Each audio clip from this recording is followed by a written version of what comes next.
Praise the lord. యోహాను సువార్త 11వ అధ్యాయం 20వ వచనం నుంచి కొన్ని వచనాలు వరుసలో నేను చదువుతాను. మార్త యేసు వచ్చుచున్నాడని విని ఆయనను ఎదుర్కొనుటకు ఎదురు వెళ్ళను కానీ మరియా ఇంటిలోనే కూర్చుండి ఉండెను. మార్త యేసుతో, ప్రభువా, నీవు ఇక్కడ ఉండిన ఎడల, సమయానికి నువ్వు ఇక్కడ ఉండిన ఎడల, మేము అనుకున్నప్పుడు నీవు ఇక్కడ ఉండిన ఎడల అన్నట్టు మనకు ఆ సన్నివేశం తెలుసు కనుక, ఇక్కడున్న మీరందరూ ప్రభువుని ఎరిగిన పిల్లలు, వాక్యం వినే పిల్లలు కనుక ఈ సన్నివేశం సందర్భం 100 సార్లు మీరు విని ఉంటారు కనుక అలాగ ఒక్కొక్క పదం కలిపి మీకు అర్థమయ్యేలాగా చదువుతున్నాను. మార్త యేసుతో, ప్రభువా, నీవు ఇంతకుముందే ఇక్కడ ఉండిన ఎడల నా సహోదరుడు చనిపోయేవాడు కాదు, చావకుండా ఉండేవాడే. ఇప్పుడైనను నీవు దేవునిని ఏమడిగినను దేవుడు నీకు అనుగ్రహిస్తాడు అని ఎరుగుదును.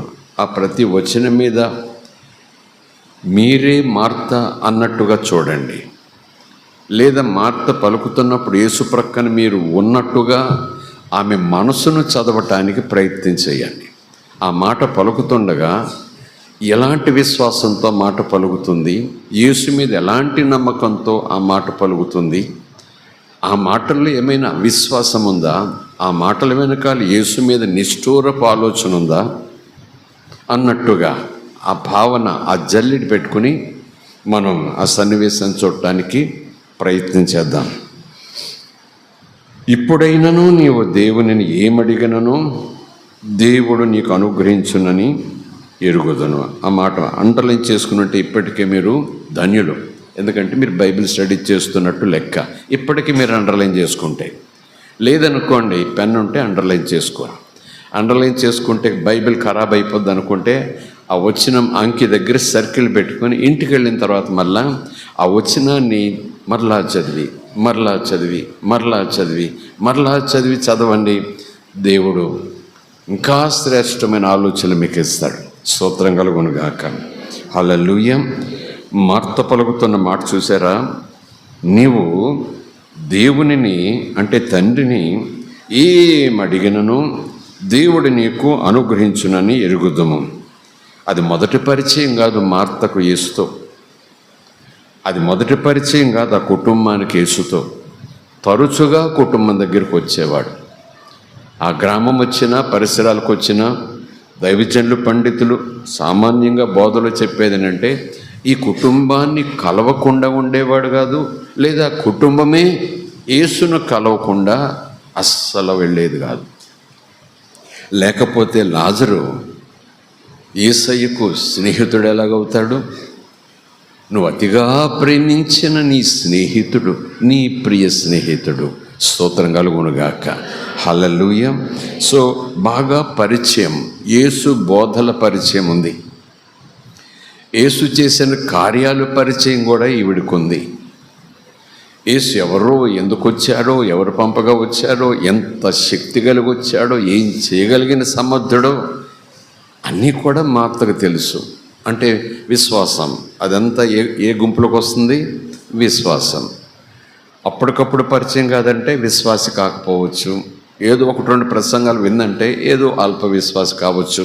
కానీ చెప్పిన మాటలు బట్టి చూస్తే వాక్యం బాగా, ఎంత వంట ఇంట్లో ఉన్నా, ఎంతగా ఆతిథ్యాలు సిద్ధం చేసినా, మరియను రమ్మని పిలిస్తే ఆమె ధన్యురాలు, ఆమెకున్న ధన్యతను తీసేయొద్దు అంటూ ధ్యాసతో, ఏకాగ్రతతో యేసయ్య ముఖంలోకి చూస్తూ ఎక్కడి దిక్కులు చూస్తే ఏ మాట పోతుందో అని దైవ సన్నిధిలో కూర్చుని, ఆయన పాదాల దగ్గర కూర్చుని మరి వాక్యం వింటుండగా, మార్త పని నాకు లొంగటలేదు, ఆమె వస్తే నేను కూడా వచ్చి వాక్యము వింటాను అన్నట్టుగా ఆ సన్నివేశం మీకు తెలుసు.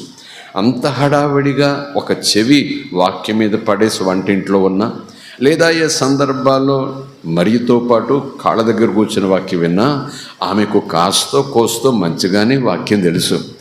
లేకపోతే ఎందుకుంటుంది ఈ మాట? నీ కెపాసిటీ ఏంటో నాకు తెలుసు. నువ్వు అడిగితే, తండ్రిని అడిగితే, దేవుణ్ణి అడిగితే, ప్రార్థన చేస్తే, నువ్వు తలుచుకుంటే అన్నట్టు ఏమైనా నువ్వు ఏం అడిగితే అది దేవుడు చేసేస్తాడు. చూస్తున్నాను కదా, వింటున్నాను కదా, ఒక్కటా రెండా, 100 సంఘటనలు, మామూలు కాదు. నిజానికి ఇది కళ నిజమాని ప్రజలు సృహ తప్పి పడిపోయేలాంటి అద్భుతాలు చేస్తున్నావు. స్తోత్రం కలుగునుగాక. అద్భుతాలు చేస్తుంటే నిజంగా దేవుడే దిగొచ్చేసాడా ఏంటని అనిపిస్తూ ఉంది ప్రజలకి, గ్రామాల్లో. దేవునికి స్తోత్రం. కనుక ఆ అనుభవాలను మనసులో పెట్టుకుని ఉండొచ్చు, ఆ పరిచయాన్ని మనసులో పెట్టుకుని ఉండొచ్చు, లేకపోతే యేసు యొక్క సమీప సహవాసపు ఆతిథ్యపు ఆ పరిచయాన్ని కూడా మనసులో పెట్టుకుని ఉండొచ్చు. కనుకనే స్టేట్మెంటు నోటుతో చెప్తుంది, నువ్వు ఏమడిగినా దేవుడు నీకు అనుగ్రహిస్తాడు. ఎప్పుడైనా నువ్వు అడిగితే కాదు, ఇప్పుడైనా. ఇప్పుడొచ్చావా అంటూనే ఇప్పుడైనా నీకు అసాధ్యమైంది లేదు అంటుంది. మళ్ళా తర్వాత మార్తా ఆ విజయాలు చూస్తే మళ్ళీ అంతలోనే అవిశ్వాసం. ఇప్పుడు వచ్చావా, ఇంతకుముందే వచ్చుంటే, చనిపోకముందే వచ్చుంటే అన్న భావన, అన్న స్వరం ఆమె మాటల్లో కనపడింది. ఇప్పుడు వచ్చావు అంటూనే ఇప్పుడైనా నీకు అసాధ్యమైంది ఏది ఉండదు, తండ్రి చేసేస్తాడు. ఎందుకంటే లాజరు మీద దృష్టి లేదు ఆవిడికి. లాజరుని అప్పుడే సమాధి చేసేశారు. 3 దినాల తర్వాత యేసు వచ్చాడు. స్తోత్రం కలుగునుగాక. మరి ఎందుకంటుంది ఇప్పుడైనా అంటే లాజరు లేపగల శక్తి ఉందని? లాజరు ఏమి ఆమె దృష్టిలో లేడు. సహోదరుడు ఆమె దృష్టిలో అసలే లేడు. ఎందుకంటే మంచం మీద లేడు, కొన ఊపిరితో లేడు, మూలుగుతూ లేడు, కోమాలో లేడు. ఇంట్లో ఉంటే, కోమాలో ఉంటే ఇప్పుడైనా ఇంతకుముందే రావాలి, చనిపోయాడు కానీ తీసుకెళ్ళకముందే రావాలి అన్నట్టు. యాయిరు కూతుర్ని లేపావుగా, నాగిన విధవరాల కొడుకును అలాగే పాడి దగ్గర అన్నట్టుగా మాకు తెలుసు, మేము చూసాం, మేము విన్నాం. ఇప్పుడైనాను అంటే లాజరు లేపగలను కాదు, ఇప్పుడైనా నువ్వు అడిగితే దేవుడు ఏమైనా చేస్తాడు అంటూనే తర్వాత సన్నివేశం మీకు తెలుసు కదా. వద్దు వద్దు వద్దు వద్దు వద్దు, లేపొద్దు లేపొద్దు లేపొద్దు, బయటకు పిలవద్దు, కుళ్ళిపోయింటే శరం అన్న సందర్భం. ఎందుకంటే ఈ సన్నివేశం నేను ఎందుకు ఆత్మచేత ప్రేరేపించబడి ఈరోజు మీతో కలిసి ధ్యానం చేయాలని ఇక్కడ నిలబడ్డా. ఏదో 2-3 పాయింట్లు రాసుకొచ్చాను, కానీ ఇక్కడ దేవుని మాటలు నేను కూడా వినాలని నిలబడ్డా. ఎలాగే వివరిస్తారో ప్రభు చూడాలి, పరిశుద్ధాత్ముడు ఎలాగ మనకు బోధిస్తాడో చూడాలి. కానీ నమ్మండి, ఈరోజు గొప్ప కార్యం మన జీవితాల్లో నూతన కార్యం దేవుడు చేయబోతున్నాడు. నూతన కార్యం దేవుడు చేయబోతున్నాడు. స్తోత్రం కలుగునుగాక. హల్లెలూయా. సో ఈ ఫ్యామిలీని మన ఫ్యామిలీతో పోల్చుకుందాం. ఫ్యామిలీ అంటే సభ్యుల సంఖ్య కాకపోవచ్చు, ఆడెంతమంది, మగెంతమంది, అది కాదు. యేసును ఎరిగిన కుటుంబం కంప్లీట్గా. మార్తా, మరియా, లాజరు, అందులో అవిశ్వాసులు ఎవరు లేరు. ఇట్స్ ఎ క్రిస్టియన్ ఫ్యామిలీ అన్నట్టు. ఎందుకంటే పాఠాలు నేర్చుకుంటున్నాం మనం. ప్రభు అన్నీ కూడా జరిగిన తర్వాత యోహాను చేత వ్రాయించారు. ఈ మాటలు జరిగిన తర్వాత కొంతకాలానికి వ్రాశారు. జరుగుతుండగా కూడా తిరుగుతూ ఫోటో తీసినట్టుగా ఏం రాయలేదు. యేసుప్రభు మాట్లాడుతుండగా పక్కన యోహాను బిజీగా ఉండి డైరీ రాసినట్టేమి, ప్రసంగాలు రాసినట్టు రాసింది కాదు. ఇది అంతా జరిగిపోయిన తర్వాత, యేసు వెళ్ళిపోయిన తర్వాత, కొంతకాలమైన తర్వాత పరిశుద్ధాత్మ ప్రేరేపించగా 4 వ్యక్తులు రాశారు. స్తోత్రం కలుగునుగాక. ఎందుకు రాయించారు? ఆ 4 వ్యక్తులు వాళ్ళ సొంతం కోసమా, వాళ్ళ పేరు కోసమా, లేకపోతే మేము యేసుతో ఉన్నాము ఇదిగో మా ఘనత అంటం కోసమా, లేదు యేసుతో ఉన్నవాళ్ళు జ్ఞాపకం చేసుకుంటా, ఆహా యేసు మన యేసు అప్పుడు అలాగ ఉన్నాడు. ఎందుకంటే 33 సంవత్సరాలకి యేసు పరిచర్య ముగించుకుని తండ్రి పిలువగా వెళ్ళిపోయాడు దేవుని కార్యం జరిగించి. కనుక యేసుతో ఉన్నవాళ్ళు, యేసు కన్నా కాస్త పెద్ద వయసులో ఉన్నవాళ్ళు, యేసు కన్నా చాలా చిన్న వయసులో ఉన్నవాళ్ళు ఉంటారు యేసు పైకి వెళ్ళిపోయినా. అప్పుడు వాళ్ళందరూ మనసులు నెమరు వేసుకుంటూ కళ్ళకు కట్టినట్టుగా రాశాడు యోహాను. నిజానికి అక్కడే జరుగుతున్నట్టుగా రాశాడు. చాలా స్పెషల్గా మత్తాయి అలా చెప్పించుకోవటానిక? కానీ కాదు. రాబోతున్న ఈ తరం, ఆ తర్వాత తరం, ప్రభు వచ్చే వరకు కూడా ఈ మాటలు నా పిల్లలకు పాఠాలైపోవాలి. ఈ మాటలు నా పిల్లల విశ్వాసాన్ని బలపరిచే పునాదులైపోవాలి. స్తోత్రం కలుగునుగాక. కనుక వాక్యం ఎప్పుడు చదివినా కథగా చదవకండి, కాలక్షేపానికి చదవకండి. ఏదో పురాణం చదివితే 3 సార్లు చదివితే, యోహాను సువార్త 10వ అధ్యాయం 3 సార్లు చదివితే, మత్తయి సువార్త 28వ అధ్యాయం 6 సార్లు చదివితే ఉంటున్నాయి సాక్ష్యాలు. అలా చెప్పేవారు ఉంటున్నారు. అధ్యాయాలు 3 సార్లు చదివితే ఎవరికి కావాలి? 70 సార్లు చదివితే ఎవరికి కావాలి? ఆ మాటల మీద నీ మనసు లేకపోతే, ఆ మాటలు నీ మనసులోకి రాకపోతే, అది దేవుడు నీతో మాట్లాడుతున్నట్టుగా నువ్వు అనుకోకపోతే, ఆ మాటలు నీలోకి వస్తుండగా ఆ మాటలకు నీ హృదయం స్పందించకపోతే, 23వ కీర్తన 108 సార్లు చదివితే ఏమైంది? లేదా 119వ కీర్తన 60 సార్లు చదివితే ఏమైంది? కొంతమంది ఇలాంటి అన్య రీతి భక్తి క్రైస్తవత్వం కూడా తీసుకొస్తుంటారు. చదవటం తప్పు కాదమ్మా. 23వ కీర్తన 120 కాదు 360 సార్లు చదువుకోండి, అభ్యంతరమే లేదు. కానీ అందులో తాత్పర్యం, అందులో దావీదు యొక్క ధైర్యం, దేవుని ఘనపరిచే విధానం, దేవుని యొక్క ఆ కార్యాల ద్వారా జ్ఞాపకం చేసుకుంటూ తను బలపరుచుకునే ఆ విధానం, ఆ తాత్పర్యం మనసులో పెట్టుకోకుండా 300 సార్లు చదివి పీరికోడుగానే ఉంటాను నేను. 300 సార్లు చదివి నాకు దిక్కు లేదు ప్రభా అంటాను. 300 సార్లు చదివి నేనేమైపోతాను ప్రభా, నన్ను ఎలా వదిలేసే వెంటనే అప్పుడే అంటాను. మళ్ళా ఏంటి ప్రయోజనం? 300 సార్లు 23వ కీర్తన చదివి ఏం ప్రయోజనమైంది నీకు? ఈ మధ్యాహ్నం చెప్పనివ్వండి ఈ మాట. నీతో నాతో ప్రభు అంటున్నాడు, అంకిలి భక్తి చేయటం మానండి. అంకిలి భక్తి చేయించేవారి వెనకాల పడటం మానండి. యేసయ్య వెనకాల పడదాం. దేవుని మనకి స్తోత్రం. ఆయన నడిపింపులో మనం ఉందాం. ఎందుకంటే అలాంటి భక్తులకు అప్పుడు మనకు అన్యరీతిగా అలవాటు. 109 సార్లు, 116 సార్లు, 40 సార్లు, 7 సార్లు, 30 సార్లు. లేవా కార్తీక పురాణాలు, లేవా వేరే పురాణాలు, అంకెలు లేవా, సంఖ్యలు లేవా, రాత్రులు లేవా, పగలు లేవా, ఉపవాసాలు లేవా, ధూపాలు లేవా, దీపాలు లేవా, నైవేద్యాలు లేవా, కొండలు లేవా, ఆలయాలు లేవా, ఎత్తరలు లేవా, తడిమడిలు లేవా, ఈ రంగు బట్టలు ఆ రంగు బట్టలు అని ఆ భక్తి లేదా? పురాణాల నిండా అవే, శాస్త్రాల నిండా అవే.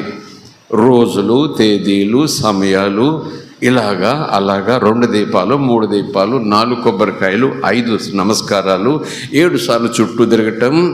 నిజానికి అపవాది తెలియకుండానే సిస్టమ్ ఇందులో తీసుకొస్తూ ఉంది. నిజానికి మనం భక్తి చేయవలసింది ఆత్మతో, సత్యంతో, విశ్వాసంతో. దేవుని మనకి స్తోత్రం. దేవుడు ఆత్మయ్య ఉన్నారు కనుక ఆయన ఆరాధించేవారు ఆత్మతో, సత్యముతో, హృదయపూర్వకంగా ఆరాధించేయాలి. కనుక ఈ విధమైన భక్తి ఒకప్పుడు అలవాటు అయిపోయింది కనుక చాలా తొందరగా ఇందులోకి వచ్చేస్తున్నాం. ఇది బాగుంటుంది అనుకుంటున్నాం, ఇది చేస్తున్నానని గొప్పగానే చెప్పాను అనుకోండి, నా వెనకాల అందరూ కూడా 10 మంది తయారవుతారు. ఒకవేళ వాళ్ళు నిజంగా అలా చేస్తే తలపోటు పోయిందనుకోండి, లేకపోతే రోజు 3 లీటర్లు ఇచ్చే గేది ఆ రోజు నుంచి 10 లీటర్లు ఇచ్చిందనుకోండి, సాక్ష్యం చెప్పేస్తారు. 27వ కీర్తన నేను 10 సార్లు చదివి ఆ తర్వాత చూస్తే గేదె 30 లీటర్లు ఇవ్వటం మొదలెట్టిందంటే ఇంకంతా పాడి కోసం అందరూ కూడా కీర్తన చదవటం మొదలెడతారు. అంత చీప్ అయిపోయింది దేవుని వాక్యం, అంత చీప్ అయిపోయింది దేవుని మాట. స్తోత్రం కలుగును గాక. గేదె పాల కోసం, చంటి పిల్లోడు ఏడకుండా ఉండటం కోసం, ఎకరులు 30 బస్తాలు 40 బస్తాలు పండటం కోసం, దీనికోసమే వాక్యం. నిన్ను నన్ను లోకంలో దేవుని కోసం బ్రతికలు చేయటం కోసం. లోకాన్ని నిలబడి చేస్తున్న అపవాది మనల్ని కుదురుగా ఉంచదు కనుక దేవుని సహాయం పొందుకుంటూ, దేవుని శక్తి పొందుకుంటూ, దేవునితో స్నేహం చేస్తూ, దేవుడు మనలో ఉండగా నేను మీలో ఉన్నాను పర్వాలేదు వాడిని ఎదిరించండి అని చెప్తుండగా పిరికోళ్ళుగా అటు ఇటు పారిపోవటానికి. ఏంటి భక్తి చేసే ప్రయోజనం? విశ్వాసంలో బలపడం, నిరీక్షణలో బలపడం, దేవుని శక్తి మీద అసలే నమ్మకమును. గొప్ప దేవుడు అయ్యా, మంచి దేవుడు అయ్యా, వాయిద్యాలు బ్రద్దలైపోయేలాగా, నా స్పీకర్లు పగిలిపోయేలాగా మనం పాడేస్తాం. గొప్ప దేవుడు అయ్యా, గొప్ప దేవుడు అయ్యా. చిన్న సమస్య ఉంటుంది మన ఇంట్లో, అంతే చలి జ్వరం వచ్చినట్టు వణికిపోతాం, తలుపులు కిటికీలు వేసేసుకుంటాం. గొప్ప దేవుడు అయ్యా అని పాడుతాం. యేసుప్రభు మాట ఎలా నమ్మాలో తెలియదు ఆయనకి. నా బిడ్డ గొప్ప దేవుడు అంటుంది, నా గొప్పతనాన్ని చాటుతుంది, నా గొప్పతనాన్ని జ్ఞాపకం చేసుకుంటుంది. ఈ సమస్య నేను తీయగలనని ఆ వ్యక్తికి విశ్వాసం పుడుతుందన్నమాట. అంటే ఏమి లేదు, ఏం చేయను ప్రభా, ఏం చేయను ప్రభా, నువ్వేం చేయట్లేదు, నాకు ఏం గొప్పలే అన్నట్టు మళ్ళా పెది విరిచే మాటలు. ఇది బాగా అలవాటైంది సంఘాలకు. లేదు ఇది బాగా అలవాటైంది కొంతమంది విశ్వాసులకు. దేవుడు అంటాడు, అలవాట్లోంచి మీరు బయటకు రావాలి. మీరు శక్తి కలిగిన వారి పిల్లలని మీ జీవితాల్లో రుజువుపరచాలి. దేవుని మనకి స్తోత్రం. మీరు కూడా శక్తి కలిగి దేవుని కుమారుని పోలి అపవాదిని ఎదిరించే ఆ విశ్వాసం మేము కలిగి ఉంటామని ఆ స్థాయికి మీ విశ్వాస పరిమాణం పెరగాలి. ఎంతకాలం పిరికోళ్ళుగా ఉంటారు, ఎంతకాలం పిల్లి కోనలుగా ఉంటారు, ఎంతకాలం తాటాకు చప్పళ్లకు బెదిరిపోయే కుందేళ్ళు మాదిరిగా ఉంటాడు. నా ప్రభువు, నా రక్షకుడు, నా ప్రియుడు, నా రాజు, యూదాసింహం అని కేకలేస్తావే, మరి నువ్వు పిల్లవా? పిల్లవ. ప్రతి చిన్నదానికే భయపడిపోతావు, ప్రతి చిన్న ఉరుముకే భయపడిపోతావు, చిన్న గాలి తుఫానికి భయపడిపోతావు, చిన్న చీకటి ఛాయకు భయపడిపోతావు. ఒక మాటలో చెప్పాలంటే నీ నీడ చూసుకుని నువ్వే భయపడిపోయే రీతిలో నీ విశ్వాసం ఉంది. నా వెనకాల ఎవరో వస్తున్నారు, పరుగు పెడతా ఉంటాను, వెనకాల నీడలాగా వస్తున్నాడు రా బాబు, ఎవరో చదువుతారు, ఎవరమ్మా ఏంటి వెనక్కి తిరిగి పరిగెడుతున్నా వెంటనంటే నా వెనకాల ఎవడో ఉన్నాడు, ఇంత పొడుగున్నాడు అని చెప్తాడు. నీ వెనకాల ఎవడున్నాడు, దూరం చూస్తే ఎవడు కనపడ్డు, నీకు తెలియదు నా వెనకాల ఉన్నాడు అంటూ పరిగెడితే అప్పుడు వెళ్ళిపోయిన తర్వాత ఈయనకు అర్థమైంది. ఏమర్థమైంది? ఓ నీడ. దేవునికి స్తోత్రం, హల్లెలూయా. నేను అంటాను, అలాంటి వాళ్ళు లోకరీతిగా ఆలోచన చేస్తే వాళ్ళు డాక్టర్కి చూపించుకోవాలి. అదొక వ్యాధి తెలుసా? తమ నీడను చూసి తామే భయపడిపోయాడు. ఎవరు లేరా అమ్మంటుంది, ఎవరు లేరా నాన్న అంటాడు. అన్నయ్య కూడా వచ్చి ఎవరున్నారా బాబు అంటే వడిపోతుంటాడు, చెమటలు పెట్టేస్తాయి, కేకలేసేస్తాడు, గదిలోకి వెళ్ళిపోతాడు, పీరుకోడైపోతాడు, స్కూల్కి వెళ్ళలేడు, ఆడుకోవటానికి వెళ్ళలేడు, భోజనం కూర్చున్నా సరే తన నీడ చూస్తాను అదిగో దయ్యం వచ్చిందని భయపడిపోతుంటాడు. మెంటల్. అది సిక్నెస్. అవునంటారా కాదంటారా? సిక్నెస్ అది. కానీ ఈరోజు ఆత్మీయంగా మనం చూసుకుంటే ఇలాంటి గుంపులు ఉన్నాయా సంఘాల్లో? తీవ్రమైన ప్రార్థన, తమ నీడు చూస్తే ఆమె భయపడే పరిస్థితి. ప్రభు అంటాడు, ఇలాగుండి మీరు నా రాజ్యాన్ని ఏం కడతారు, ఇలాగుండి మీరు అపవాదిని ఎలాగే ఎదిరిస్తారు, ఇలాగుండి అపవాది తంత్రాలు మీరు తెలుసుకుని ఆ తంత్రాలు మీరు నా రక్తంతో, నా వాక్యంతో, నా ఆత్మగిరితో ఎలా మీరు విరగొడతారు. స్తోత్రం కలుగునుగాక. దేవుని మనకి స్తోత్రం. అలాగున ఇలాంటి మాటలు, ఇలాంటి సన్నివేశాలు మన ముందు పెట్టి ఆయన మనతో మాట్లాడబోతున్నాడు. ఇది ఒక క్రైస్తవ కుటుంబం, క్రీస్తునెరిగిన కుటుంబం. స్తోత్రం కలుగునుగాక. మార్త ఆ మాట అన్నది, నీ దేవుడు లేదా ఇప్పుడైనను నీవు దేవునిని ఏమడిగినను దేవుడు నీకు అది ఇచ్చేస్తాడు, అనుగ్రహించునని నాకు తెలుసు, ఐ బిలీవ్ అన్నట్టు అనమాట.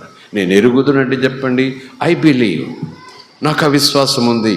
మరి పాఠం కదా, విశ్వాసులమైన మనం, సంఘంలో ఉన్న మనం, అప్పుడు జరిగిన సన్నివేశంలో వినబడుతున్న సంభాషణ ద్వారా నా విశ్వాసం గురించి నేను ఎలా చూసుకోవాలి, దేవుడు ఏంటి మాట్లాడుతున్నాడు అని చూసుకుంటే ఆమంటుంది, నేను ఎరుగుదును అంటే ఐ బిలీవ్, నేను నమ్ముతున్నాను, నాకు విశ్వాసం ఉంది, నువ్వు ఏం అడిగినా దేవుడు చేస్తాడని. స్తోత్రం కలుగునుగాక. దేవుని మనకి స్తోత్రం. వెంటనే ఆమె మాటలకు యేసు ఏమని సమాధానం చెప్పాడు? 23వ వచనం, యేసు, నీ సహోదరుడు మరలా లేస్తాడు అనొక outstanding, startling, exciting statement ఇచ్చాడు. నీ సహోదరుడు పోలేదు, మరలా లేస్తాడు. ఈయనకు అలవాటైన మాటే. చిన్నవాడాలి అని పాడి మీద ఉన్న నా 8 వరాల కొడుకుని చిన్నవాడాలి అని తట్టి లేపాడు. యాయిరు కూతురు దగ్గరికి వెళ్ళి, చిన్నదానా, ఇవి చనిపోలేదు, బ్రతికే ఉంది, నిద్రపోతూ ఉంది, చిన్నదానా లే తల్లి తాకుమి అని తట్టి లేపాడు. నిద్రపోతున్న పిల్లలు లేచినట్టే లేచింది. దేవునికి స్తోత్రం, ప్రైజ్ ది లార్డ్, హల్లెలూయా. ఆయనకు అలవాటైన మాటే, లేస్తాడు, మరలా లేస్తాడు. స్తోత్రం కలుగునుగాక. లేపుతాను అన్నట్టుగా, చూస్తావు కదా అన్నట్టుగా. ఈరోజు నా విశ్వాసాన్ని ఈ ఫ్రేమ్లో పెట్టుకుని చూసుకుందాం, స్కాన్ చేసుకుందాం. సిటీ స్కాను, ఎంఆర్ఐలు ఏమంటారో తెలియదు, కానీ పరిశుద్ధాత్మని వెలుగులో మనము మన విశ్వాసాన్ని ఆ పరిశుద్ధాత్మ యొక్క స్కానింగ్ మిషన్లో, వాక్యంలో పెట్టి, నీ విశ్వాసపు లెవెల్ ఏ స్థాయిలో ఉంది, నా విశ్వాసపు ఏ స్థాయిలో ఉంది, మార్త లెవెల్లో ఉన్నామా, మరీ లెవెల్లో ఉన్నామా, లేదా యేసయ్య ఏ లెవెల్లో ఉండాలని ఆశపడుతూ మాట్లాడుతున్నాడో ఆ లెవెల్లో మనం ఉన్నామా. స్తోత్రం కలుగునుగాక. దేవునికి స్తోత్రం. వెనుకున్న వారికి సార్ స్తోత్రం చెబుదాం. హల్లెలూయా, ప్రైజ్ ది లార్డ్. ఆమె విశ్వాసంతో ఆ మాటలు పలికింది, విశ్వాసపు ఒప్పుకోలు మాటలు. పాజిటివ్ కన్ఫెషన్, నెగిటివ్ కన్ఫెషన్ కాదు. ఇప్పుడు నువ్వేం చేయలేవని కానీ, తండ్రి నువ్వేం అడిగితే అది ఇస్తాడని తెలుసు కానీ ఇది మాత్రం తండ్రి నీకు ఇస్తాడో లేదో ఏమో అనుమానమే అని కానీ అసలు ఏ డౌట్ లేదు ఆ స్టేట్మెంట్స్లో. అంత పాజిటివ్ కన్ఫెషన్, అంత విశ్వాసపు ఒప్పుకోలే. నేను ఎరుగుదును, నాకు తెలుసు, దేవుడు నువ్వు ప్రార్థిస్తే ఏమైనా జరుగుతుంది. అంత విశ్వాస ఒప్పుకోలు. ఆ ఒప్పుకోలుకు తగిన మాటకు వెంటనే ఎప్పుడు చెప్తాడు, వెంటనే ఆ విశ్వాసం చూసాడేమో నీ సహోదరుడు లేస్తాడు, మరలా లేస్తాడు. దేవునికి స్తోత్రం. మరలా లేస్తాడు ఆమెతో చెప్పగా ఆమె మరలా ఎలా ఉంటుంది, మార్త ఆయనతో అంచె దినమున పునరుద్ధానమందు, అంటే మధ్యాకాశంలోనికి యేసు వస్తాడు, మనిషి కుమారుడు వస్తాడు, సంఘమెత్తబడుతుంది అన్నట్టుగా పునరుద్ధానం ఉందని నమ్మిన కుటుంబాల్లో కుటుంబం ఇది. అప్పటికి ఇంకా యేసు కల్వరిశిలువ మీద మరణించకపోయినా, సమాధి చేయబడకపోయినా, 3వ దినాన్ని లేపకపోయినా, నేను మరలా వస్తానని చెప్పిన ప్రసంగం ఈవిడ ఉందో లేదో తెలియదు కానీ ఆ దినాల్లో యూదులలో ఒక జాతి, యూదులలో ఒక భాగము పునరుద్ధానం ఉంది అని నమ్మేవారు. అలాగే యూదులలో మరొక భాగము పునరుద్ధానం లేదు, అందరూ అంతే, అయిపోయింది, ఇంకేం లేదు అన్నట్టుగా ఉండేవారు. స్తోత్రం కలుగునుగాక, దేవునికి స్తోత్రం. కనుక ఈమె రెండో గుంపు, పునరుద్ధానము ఉంది. ఆ పునరుద్ధానం ఎలాగ నా సహోదరుడు లేస్తాడు అని ఆమె చెప్తా ఉంటే, అందుకు యేసు పునరుద్ధానమును జీవమును నేనే, నా యందు విశ్వాసముంచువాడు చనిపోయినను బ్రతుకును, బ్రతికి నా యందు విశ్వాసముంచు ప్రతివాడును ఎన్నటికి చనిపోడు అంటూ ఒక చక్కటి మాట. ఈరోజు నీకు నాకు పాఠం. ఎందుకంటే మార్త మరియ లాజరు ఒక దైవ కుటుంబం, క్రీస్తు నెరిగిన కుటుంబం, క్రీస్తుతో పరిచయం ఉన్న కుటుంబం, క్రీస్తు ప్రేమను ఆస్వాదించే కుటుంబం, క్రీస్తును ప్రాణం కన్నా ఎక్కువగా ప్రేమిస్తున్న కుటుంబం, ఏ చిన్న సమస్య వచ్చినా సరే క్రీస్తుకు కబురు పెట్టేటటువంటి కుటుంబం. స్తోత్రం కలుగునుగాక, ప్రైజ్ ది లార్డ్, హల్లెలూయా. కనుక మనం కూడా ప్రార్థన, వాక్యం చదువుకోవటం, సహవాసానికి వెళ్ళటం, ఇవన్నీ కూడా దాన్ని గుర్తుగా పెట్టుకుందాం. ప్రభుత్వ క్లోజ్ రిలేషన్షిప్, సంఘంతో, సహవాసంతో, ప్రార్థనలో, ఆరాధనలో, ఉపవాస కూటాల్లో, ఉపదేశాల్లో అందరూ మనం దేవుని ఎరిగి ఉన్నాం, ఇలాగనే ఎరిగి ఉన్నాం. వెంటనే ప్రభు ఒక మాట మాట్లాడి ఆ 26వ వచనం చివరిలో అంటున్నాడు, నన్ను నమ్మినవాడు ఎన్నటికీ చనిపోడు, బ్రతికి నా యందు విశ్వాసం ఉంచు ప్రతివాడు ఎన్నటికీ చనిపోడు. ఈ మాట నీవు నమ్ముచున్నావా అని ఆమెను అడిగాను. నువ్వు నమ్ముచున్నావా? ఆమె నమ్మకం చెప్పింది కదా ముందు, ఇది నమ్ముచున్నాను, ఇది నమ్ముచున్నాను, ఇది నమ్ముచున్నాను. ఆమె వేరే గ్రంథాల్లో మాటలు కాదు నమ్మేది, ఆమె యేసు చెప్పిన మాటలే, ఆ మాటల్లో నుంచి వచ్చిన సారమే తన మనసులో దాచుకుంది. అందుకే నమ్ముచున్నాను, నువ్వేమడిగినా తండ్రి, నమ్ముచున్నాను నువ్వు సమస్తము చేయగలవు, నేను నమ్ముచున్నాను ఇప్పుడైనా కార్యం చేయగలవు, నమ్ముచున్నాను నా సహోదరుడు లేస్తాడు, నమ్ముచున్నాను పునరుద్ధానం అనేది ఉంది. ఆ కన్ఫెషన్ అంతా అలాగుంది. ఇక్కడ ప్రభు చెప్తున్నారు, ఒక మాట మాట్లాడి, నా యందు విశ్వాసం ఉంచిన వాడు అన్నిటికీ చనిపోడు. ఈ మాట నువ్వు నమ్ముచున్నావా? ఈ మాట. స్తోత్రం కలుగునుగాక. ఈ అనే అక్షరం లేకపోతే మనం మామూలుగా చదువుకు వెళ్ళిపోవచ్చు. చాలా మాటలు జరిగాయి, చాలా సంభాషణ జరిగింది అక్కడ 2-3 వచనాల్లో. అందులోంచి చాలా తాత్పర్యం మనం స్వీకరించాం మన ఆధ్యాత్మిక జీవితాలను అందులో ఈముడ్చుకుంటూ. ఈ మాటలన్నీ అయిన తర్వాత అంటారు, ఒక చివరిలో మాట మాట్లాడారు. ఆ మాట మాట్లాడిన తర్వాత అంటాడు, ఇప్పుడు ఇదిగో నేను మాట్లాడుతాను చూసావా, ఈ మాట నువ్వు నమ్ముచున్నావా? స్తోత్రం కలుగునుగాక. నమ్ముచున్నాను అని మొదలుపెట్టింది, నమ్ముచున్నావా అని రెండోసారి అన్నాడు, మళ్ళా నమ్ముతున్నాను అని చెప్పింది, మళ్ళీ ఏదో మాట మాట్లాడాడు, మళ్ళీ ఈ మాట నమ్ముచున్నావా అని అడుగుతున్నాడు. ఎందుకు ఇలాగ నేను అంటున్నాను, నమ్ముచున్నావా? Do you believe, do you believe, do you believe, do you have the faith, do you believe, do you really believe? ఈరోజు సంఘమా, నిన్ను నన్ను ప్రభు ఈ సన్నివేశాన్ని బట్టి కాకపోయినా ఈ లాజరు లేపినట్టుగా మన ఇంట్లో అలాంటి సందర్భాలు, సన్నివేశాలు ఇంతవరకు జరగలేదు, ఇప్పుడు లేవు, కనుక ఇది మనకు సంబంధించింది కాదు అని అనుకోకుండా దేవుని యొక్క లేఖనం ఈ మాట స్తోత్రం కలుగునుగాక, ఈ నా మాట నమ్ముతున్నామా సంఘమా? స్తోత్రం కలుగునుగాక. హల్లెలూయా.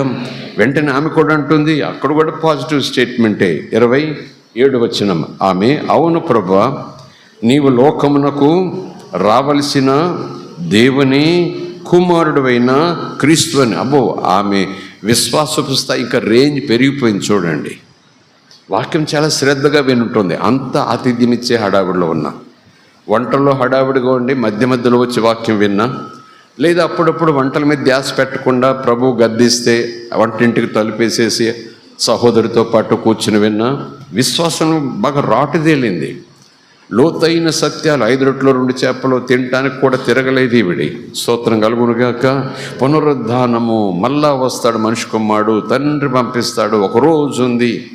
ఇదంతా కూడా లోతైన ఆధ్యాత్మిక విషయాలు. అప్పటికే ప్రభు చెప్పే ఉంటాడు, లేదా ఈమె అలాంటి అవగాహనతో ఉంటుంది కనుక ఈమె అల్ప విశ్వాసం కాదు, వాక్యమని ఎరుగని విశ్వాసం కాదు, వాక్యపు లోతులు కొంచెమైనా కూడా రుచి చూడని విశ్వాసం అసలే కాదు. స్తోత్రం కలుగునుగాక.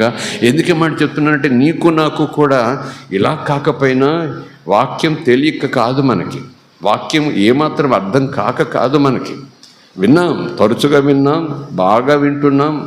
మనకు దేవుడిచ్చిన సామర్థ్యాన్ని బట్టి ఒకరికి మించి ఒకరు మన వాక్యాన్ని మీరు అర్థం చేసుకుని ముందుకు సాగిపోతున్నాం, ప్రభు గురించి మాట్లాడుతున్నాం. ఆమె కూడా అదే స్థాయిలో ఉంది విశ్వాసం. అవును, ఎన్నటికీ చనిపోవడం నమ్ముతున్నాను, ఎందుకంటే నాకు తెలుసు ప్రభువా, యేసు అని కాదు, ప్రభువా, స్తోత్రం కలుగునుగాక. అంటే ఏమంటుంది చెప్పండి, ఆవిడ ఆ పిలుపులో కూడా ఆ విశ్వాసపు స్థాయి మనం చూస్తాం. అంటే ఊరికే పాఠాలుగా చూస్తున్నాం, పదాల మీద ఏదో మర్మాల కోసం నేను చెప్పలేదు. కానీ ముందు యేసు, నువ్వు ఇంతకుముందే వచ్చి ఉంటే యేసు యేసు యేసు అంటా ఉంది. దేవుడిని నువ్వు యేసు, ఇక్కడికి వచ్చేటప్పటికి పునరుద్ధానం నేనే, జీవం నేనే, నా యందు విశ్వాసం ఉంచిన వాడు ఎన్నటికీ చనిపోడు, ఒకవేళ చనిపోయినను మళ్ళా తిరిగి బ్రతుకుతాడు అని ఆ మాటలు వచ్చేటప్పటికి మళ్ళీ జ్ఞాపకం వచ్చింది ఆవిడికి. బహుశా అప్పుడేమంటుంది, యేసు అంటలేదు, ప్రభువా. అంటే ఆ విశ్వాసపు రేంజ్ అలా పెరుగుతుందో చూడండి. స్తోత్రం కలుగునుగాక. ఒకవేళ అప్పటికే ఒకవేళ ఆ విశ్వాసంలో ఆ స్థాయిలో ఉందా, అదొక ప్రశ్న. లేదా యేసు ప్రభు ఇలా సంభాషణ చేస్తూ ఆమెను అడుగుతూ ఆమెలో ఉన్నటువంటి ఆ విశ్వాసపు ఆ స్థితిని కుదిలించి లిఫ్ట్ చేయడానికి బహుశా ప్రయత్నం చేస్తున్నాడేమో ఆయన. స్తోత్రం కలుగునుగాక. తాను చేయబోయే కార్యం కొరకు ఈమెను విశ్వాసంతో నిలబడేలాగున ఒక అట్మాస్ఫియర్ ఆమె విశ్వాస మనసులో, హృదయంలో ఆయన క్రియేట్ చేస్తున్నాడు. ఎలాగా? అమ్మో, నీ కళ్ళు ఎంత ఉబ్బిపోయినాయో, ఎర్రబడిపోయినాయో, 3 రోజుల నుంచి భోజనం చేయలేదు అనుకుంటా, నేను రాలేదని అని లోక సంబంధమైన సానుభూతి మాటలు ఏం చెప్పలేదు. అంత వాక్యం సత్యం తన గురించి దేవుడు చెప్పమన్న మాటలు. ఎందుకంటే దేవుడు తోడుగా ఉన్నాడు యేసయ్యకు, ఆత్మ నడిపింపులో ఉన్నాడు యేసయ్యకు. దేవుడు మాట్లాడొద్దన్న మాట ఏది మాట్లాడాడు యేసయ్య. స్తోత్రం కలుగునుగాక. దేవుని మనకి స్తోత్రం. సో ఒక పాఠం, ఒక ఆధ్యాత్మిక చింతన మనకు ఉత్సాహం కలిగించి ఒక పాఠం నేర్చుకోవాలంటే, ఒకవేళ అన్న పోయినా లేదా తమ్ముడు పోయిన దుఃఖంలో మనసంతా కూడా విశ్వాసం ఉండాల్సిన రేంజ్లో ఉండకపోవచ్చు. ఇవన్నీ చదువుతుంటే ఈమె విశ్వాసపు స్థాయి చూస్తున్నామని చెప్పుకున్నాం కదా. రెండో భాగం చూద్దాం. ఆ స్థాయిలో నిజానికి ఇవిడు ఉండాలి, కానీ అన్న సహోదరుడు చనిపోయినటువంటి దుఃఖంలో తొణికిసలాడే విశ్వాసం అయి ఉండొచ్చు. లేఖనాలు గుర్తున్నాయి కాబట్టి చక్కచక్క చెప్తా ఉంది.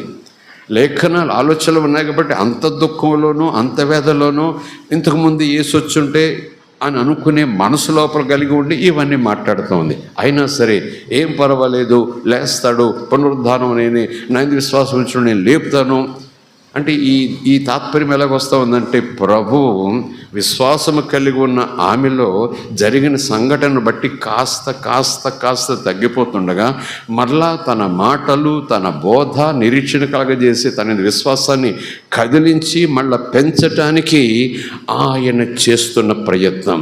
ఎందుకంటే ఆమెను విశ్వాసపు రేంజ్లోనికి తన మాటల ద్వారా తీసుకొస్తే గొప్ప కార్యం ఆమె చూడబోతా ఉంది. స్తోత్రం కలుగునుగాక. Praise the lord. హల్లెలూయా.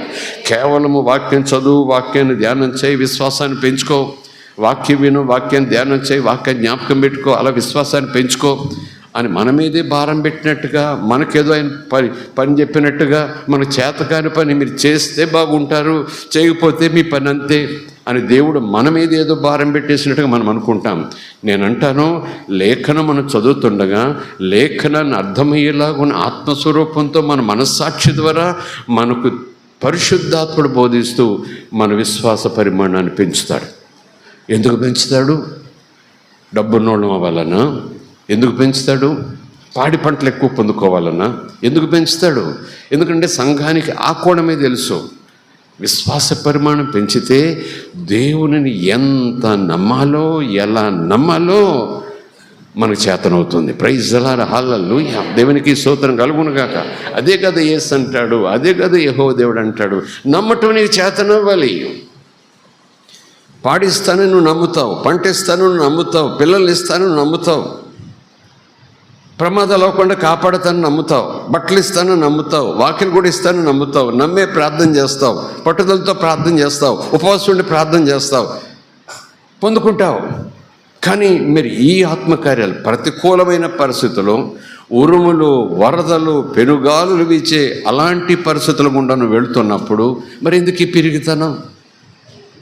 ఆ కార్యాలు చేస్తానని నువ్వు అడిగి మరీ పొందుకున్నావు. మరి ఈ విషయంలో ఏదా విశ్వాసము, ఏదా నమ్మిక, ఏదా హుషారు, ఏదా ధైర్యము, ఏదా నిరీక్షణ?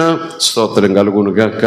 కనుక అలా ప్రశ్నించి మనం వదిలిపెట్టకుండా మరలా తన మాటలు జ్ఞాపకం చేసుకుంటూ, ఏ మాటలు ప్రభు మనతో మాట్లాడితే మరలా తొణికిస్తున్నాడుతున్న మన విశ్వాసం ఒక అగ్ని పర్వతంలాగా మన హృదయంలో లేస్తుందో ఆ మాటలు ఆయన పలుకుతూ ఈ మధ్యాహ్నం చెప్తున్నాను, నీ విశ్వాసాన్ని బలపరుస్తాడు. ఎందుకంటే ఆయనను నువ్వు చూడాలి, ఆయన ఉన్నట్టుగా నువ్వు చూడాలి. ప్రైజ్ ది లార్డ్, హల్లెలూయా. దేవునికి స్తోత్రం. That is the only target Jesus has got towards us. మన విషయంలో మన నిమిత్తం ఆయన కలిగి ఉన్న ఆలోచన ఏంటంటే, మనం విశ్వాసాన్ని పెంచేస్తే భారతదేశాన్ని మనం ఏలబడి ప్రెసిడెంట్లు అయిపోతామని కాదు. ఆయన ఏమై ఉన్నాడో, ఆయన ముఖదర్శనం చూసేలాగునా, ఆయన స్వభావంలోకి వెళ్ళేలాగునా, ఆయన భుజాల మీద అనుకునేలాగునా. ఒక మాటలో చెప్పాలంటే, పైకి వెళ్ళిన తర్వాత ఆయన ఉండే చోట ఆయనతో పాటు నిత్యమ సంతోషంతో ఉంటాము అనే దానికి చిన్న రుజువుగా, శాంపిల్గా, ఆనందం ఏదో ఇక్కడే నా పిల్లలు నాతో అనుభవించాలి. ప్రైజ్ ది లార్డ్, హల్లెలూయా. చాలామంది అంటారు, పైకి వెళ్ళిపోయి ఆయనతో ఉంటామండి, ఎప్పుడు ఆయన ఉండే చోటు ఉంటామండి, ఆయనే చెప్పాడు నేను ఉండే చోటు మీరు కూడా ఉండాలని, మళ్ళీ వస్తానన్నాడు. నేను మీరు కలిసి ఉంటాము, మహిమలో కలిసి ఉంటాము, ఎప్పుడు అన్నదమే, హల్లెలూయా, స్తోత్రాలే, తండ్రిని ఆరాధన చేయటమే, గొర్రెపిల్లని ఆరాధన చేయటమే, మళ్ళీ జన్మంటూ లేదు. ఒకవేళ దేవుడు సృష్టి చేస్తే ఆ సృష్టిని నువ్వు నేను కలిసి మళ్ళీ పరిపాలిద్దాం అంటూ రాబో ఆ పునరుద్ధానము తర్వాత దినాల్లో జరిగే చెప్తాడు. ఇప్పుడు ఏమో అలా చెప్పాడని అనుకోకుండా ఆ అనుభవానికి ఈ సంఘ రూపంలో, మన విశ్వాస రూపంలో నీకు నాకు ఆ శాంపిల్ ఇస్తాడు. ఇక్కడ ఎలాగా? నాతో నీవు ఉంటే, నన్ను నమ్మవలసినంతగా నువ్వు నమ్మితే, నా చేతుల్లో చెయ్యి వేస్తే, నా చేతుల్లో చెయ్యి వేసిన తర్వాత కూడా విడిచిపెట్టేస్తాడేమో, పట్టుకోగలడో లేదు, జారిపోకుండా ఉంచుతాడో లేదు, ఎంత దూరం తీసుకెళ్తాడో, మధ్యలో వదిలేస్తేనేంటో బాబు. ఇదేనండి యేసుప్రభు చేయి పట్టుకున్నాక చాలామంది విశ్వాసులు తీరు. చాలామంది విశ్వాసాలకు విశ్వాస తీరు ఎలా ఉంటుందేమో, అవుతుందో లేదో, జరుగుతుందో లేదో, వదిలేస్తాడేమో, అసలు పట్టుకున్నాడు కానీ తర్వాత ఎప్పుడైనా నేను జారిపోతే, వెనకపోతే ఈ పట్టు వదిలేస్తాడేమో, మధ్యదారిలో వదిలేస్తాడేమో, విడాకులు ఇచ్చేస్తాడేమో అన్నట్టుగా. ఒకవేళ వదిలేస్తే నా బ్రతికేంటి, ఒకవేళ నిజంగానే ఆయనను మర్చిపోయినట్టు ఉంటే నా బ్రతికేంటి, అలా అనుకుంటూనే ఆయనతో నడుస్తాం, అలా అంటూనే చేపట్టుకుంటాం. అది ఆయనకు అవమానం. స్తోత్రం కలుగునుగాక. ఆయన నామానికి అవమానం. సంఘమా యేసయ్య కోరేది ఆయనను నీ ప్రాణం కన్నా ఎక్కువగా నమ్మాలి, నువ్వు చూచిన దానికన్నా ఎక్కువ నమ్మాలి, నువ్వు విన్నదానికన్నా ఎక్కువ నమ్మాలి, నువ్వు తాకిన దానికన్నా ఎక్కువ నమ్మాలి. ఆయన ఉన్నాడు, నాతో ఉన్నాడు, నా కోసం ఉన్నాడు, నా కోసం రాబోతున్నాడు, నేను ఆయన వాడను, ఆయన నా వాడు. స్తోత్రం. బరతరియో రీషమందర రిక్కదరబ. ఆమెతో పునరుద్ధానం గురించి మాట్లాడుతున్నాడు, లేస్తాడని మాట్లాడుతున్నాడు. ఆమె విశ్వాసాన్ని పెంచుతున్నాడు. అంటే ఏదో మిరకలు జరగబోతా ఉంది, దానికి సంబంధించినటువంటి ఆ లిఫ్ట్, ఆ పరిమాణాన్ని ఆయన ఇవ్వటానికి ఇష్టపడుతున్నాడు. వాక్యం వినటాన్ని నువ్వు ఇష్టపడకపోతే విశ్వాసంలోనూ ఎదగవు. మళ్ళీ చెప్తున్నాను, ఇది దేవుని ప్రిన్సిపల్. నేను ఎలాగున్నా సరే విశ్వాసంలో ఎదిగిపోతాను, పర్వతాలు కదిలిస్తాను, ఉరుములు నాపేస్తాను, మెరుపులు నాపేస్తాను. ఆఫ్టర్ ఆల్ చిన్నపిల్లోడు ఆకాశం మీదకి రాళ్ళేసి, చూడు మమ్మీ చంద్రుని కొట్టేస్తున్నాను, మేఘాలు కొట్టేస్తున్నాను, అది కొంచెం చూసుకో పారిపోతాను. నేను చిన్నపిల్లోడు ఆటగా ఆడుకుంటాడు, చిన్న చిన్న రాళ్ళు తీసి ఎదురుతాడు, పైకి విసురుతుంటాడు. చూసారు ఎప్పుడైనా పిల్లల్ని? మేఘాలు అటు ఇటు వెళ్తా ఉన్నాయి అనుకోండి, మమ్మీ చూడు నేను రాయేస్తాను, మేఘం పారిపోతూ ఉంది. కొంతమంది విశ్వాసుల తీరులాగా ఉంటుంది. స్తోత్రం కలుగునుగాక, హల్లెలూయా, ప్రైజ్ ది లార్డ్. ఆ విశ్వాస పరిమాణాన్ని పెంచటానికి ఆయన ప్రయత్నం చేస్తూనే ఉంటాడు. ఆశ్చర్యకరమైన కార్యాలు, మనం ఊహించిన కార్యాలు, ఇలా జరుగుతుందని కలలో కూడా అనుకోలేదు అని ఇలాంటి కార్యాలు 1 కాదు 2 కాదు, నీ కోట 2 నీ జీవితానికి అని కాదు. నేనంటాను, అలాంటి సన్నివేశం, అలాంటి సందర్భం వస్తే రోజు నీకు అలాంటి కార్యాలు జరిగిస్తాడు, రోజు అలాంటి అద్భుతాలు జరిగిస్తాడు. ఆయన అద్భుతాలు చేయటానికి ఏమి లోటు చేయడు. స్తోత్రం కలుగునుగాక, దేవునికి స్తోత్రం. అమంటుంది, అవును ప్రభువా, నీవు లోకమునకు యేసు అని అందరికీ తెలుసు, కానీ ప్రభువుగా ఎంతమందికి పరిచయం? ప్రభుని మాట్లాడతాం, యేసు అంటే రక్షకుడు అంటున్నాం, రక్షణ పొందుతున్నాం. రక్షణ పొందిన తర్వాత రక్షకుడు నీకు ప్రభు అయిపోవాలి. నెక్స్ట్ స్టెప్ అదే. బాప్తిసం తీసుకున్న తర్వాత, తీసుకోవడానికి ముందు యేసు నామం ముందు ఎవరైతే విశ్వాసం ఉంచుతారో, యేసు నామం ముందు ఎవరైతే విశ్వాసం ఉంచుతారో, సృష్టికర్తని దేవుడు వారికి తన పిల్లలగుటకు అధికారం ఇచ్చాడు. యేసు ద్వారానే తండ్రి దగ్గరికి వెళ్తాము, యేసు ద్వారానే పాప క్షమాపణ, యేసు ద్వారానే నిత్యజీవము, యేసు ద్వారానే పరిశుద్ధాత్మ పొందే అనుభవము, యేసు ద్వారానే, యేసు వల్లనే మనం నీతిమంతులము, యేసును బట్టే మనం పరిశుద్ధులము, యేసును బట్టి ఆయన మనం కొడుకులుగా చూస్తాడు. కానీ ఈ స్టెప్, ఆ డైలాగు, ఆ వచ్చిన మారగానే ఆ సంబోధన చూస్తే మనకు ఒక పాఠం నేర్చుకుంటున్నాం. అక్కడ మీకు అంత ఆలోచన ఉందో లేదో తెలీదు. అలాంటి సెటప్తో ఆమె మాట్లాడలేదని, గెటప్తో ఆమె ఏదో మాట్లాడుకుంటా పోతుంది. కానీ ఆ మాటలు మన ముందు పరిశుద్ధాత్మ నుంచి ఒక పాఠం నేర్పించడానికి ప్రయత్నం చేస్తున్నాడు. నీకు యేసు పరిచయం అయ్యాడు చాలా కాలం క్రితం, ఈ రోజు వరకు నీకు యేసుగానే పరిచయమా, ప్రభువుగా నీకు పరిచయం అయ్యాడు ఆయన. స్తోత్రం కలుగునుగా. యేసే, కానీ నువ్వు యేసును ఆ లిఫ్ట్లో తీసుకెళ్ళావా, ఆ స్థాయిలో పెట్టావా, ఆ ఘనత ఇస్తున్నావా, ఆ గౌరవం ఇస్తున్నావా, ఆ నమ్మికతో ఉన్నావా? ప్రభు అంటే చెప్పండి, యేసు అంటే రక్షకుడా, విమోచకుడా, స్వస్థపరచువాడా, కాపాడువాడా, పోషించేవాడా, ఆదరించేవాడా, కన్నీరు తుడిచేవాడా. దాన్ని ఇంకొక మాటలో చెప్పాలంటే, నేనేం అడిగితే అది ఇచ్చేవాడా, నేనేం చేయమంటే అది చేసేవాడా, నేను ఎక్కడికి రమ్మంటే నాతో పాటు వచ్చేవాడా. అది కోణం, అదొక నాణ్యానికి ఒక పక్క. యేసు రక్షకుడు, విమోచకుడు, మంచివాడు, ప్రేమామయుడు, అందరికీ మేలు చేస్తాడు, ఎవరిని కాదనడు, పక్షపాతం లేదు ఆయనకి. ఇలాగన్నీ ఉన్నాయి. కానీ నెక్స్ట్ స్టెప్ ఆయన అంటాడు, రక్షకుడుగా నేను నీకు పరిచయం అయిన తర్వాత, రక్షకుడుగా నేను నుడిపోకుండా ప్రభు అయిన రక్షకుడినై ఉండాలి, రక్షకుడినైనా ప్రభునై ఉండాలి. నీకు స్తోత్రం కలుగునుగాక. ప్రభు అంటే రాజు అని అర్థం, యజమాని అర్థం. ప్రభువుల వారు అని మాట్లాడిన సందర్భాలు మనం చూస్తుంటాం.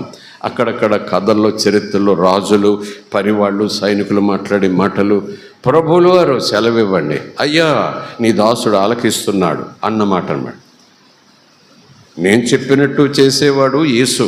రక్షించయ్యా, క్షమించయ్యా, కాపాడయ్యా, లేవనెత్తయ్యా, బాగు చేయవయ్యా, పోషించవయ్యా, కనికరం చూపవయ్యా, చేయి పట్టుకోవయ్యా, విడిచిపెట్టొద్దయ్యా, ఆదరించవయ్యా, ఇవన్నీ కూడా చెప్పింది. చెయ్యాలి చెయ్యాలి చెయ్యాలి. అదొక కోణం. చేయనని అనడైనా యేసు కాబట్టి ఈ will do all those things. కానీ యేసు ఆశపడుతున్నాడు, లేదా తండ్రి యేసును ఆ లెవెల్లో మనం చూసి ఆ లెవెల్లో యేసయ్యను కూర్చోబెట్టాలని తండ్రి ఆశపడుతున్నాడు. ఆయన యేసుగా మాత్రమే కాదు, ప్రభు అయిన యేసు కావాలి నీకు. స్తోత్రం కలుగునుగాక. ప్రభు అయిన యేసు అంటే యేసు నువ్వు చెప్పినట్టు చేసేవాడు. ప్రభు అయిన యేసు నువ్వు చెప్పినట్లు ఆయన చేస్తున్నాడు కనుక ఆయన చెప్పినట్లు నువ్వు చెయ్యాలి. స్తోత్రం కలుగునుగాక. హల్లెలూయా. నేను శాసనంగా చెప్పకపోయినా ఆర్తితో అడిగాను, చేస్తున్నాడు. ఆయన శాసనంగా చెప్పకపోయినా నువ్వు ఇలాగ ఉండాలమ్మా, ఇలా నువ్వు మాట వినాలమ్మా, నువ్వు నా మాట వింటే ఇలా జరుగుతుంది, ఇలా జరుగుతుంది, ఇలా జరుగుతుంది. ఆ ఉద్దేశంతోనే నేను తండ్రి దగ్గర నుంచి వచ్చాను. రోజు తండ్రికి నేను ప్రార్థన కోసం తెల్లవారుజామున వెళ్ళిపోయినప్పుడు ఇదే మాట నా ప్రార్థనలో చెప్తుంటాను అంటాడేమో యేసు మనకు బోధ చేస్తూ. తెల్లవారుజామున పోయి ప్రార్థనలో ఈ మాట నేను అంటాను, ఏమని? తండ్రి నువ్వు నన్ను పంపావు, నేను నీ పని చేయడానికి వచ్చాను, నువ్వు నాకు అన్నీ కూడా చేసి పెడుతున్నావు. ఎందుకంటే మార్త సాక్ష్యం, నువ్వు ఏమడిగినా దేవుడు చేసేస్తాడు. సాక్ష్యం, నేనేమడిగినా నువ్వు చేసేస్తున్నావు.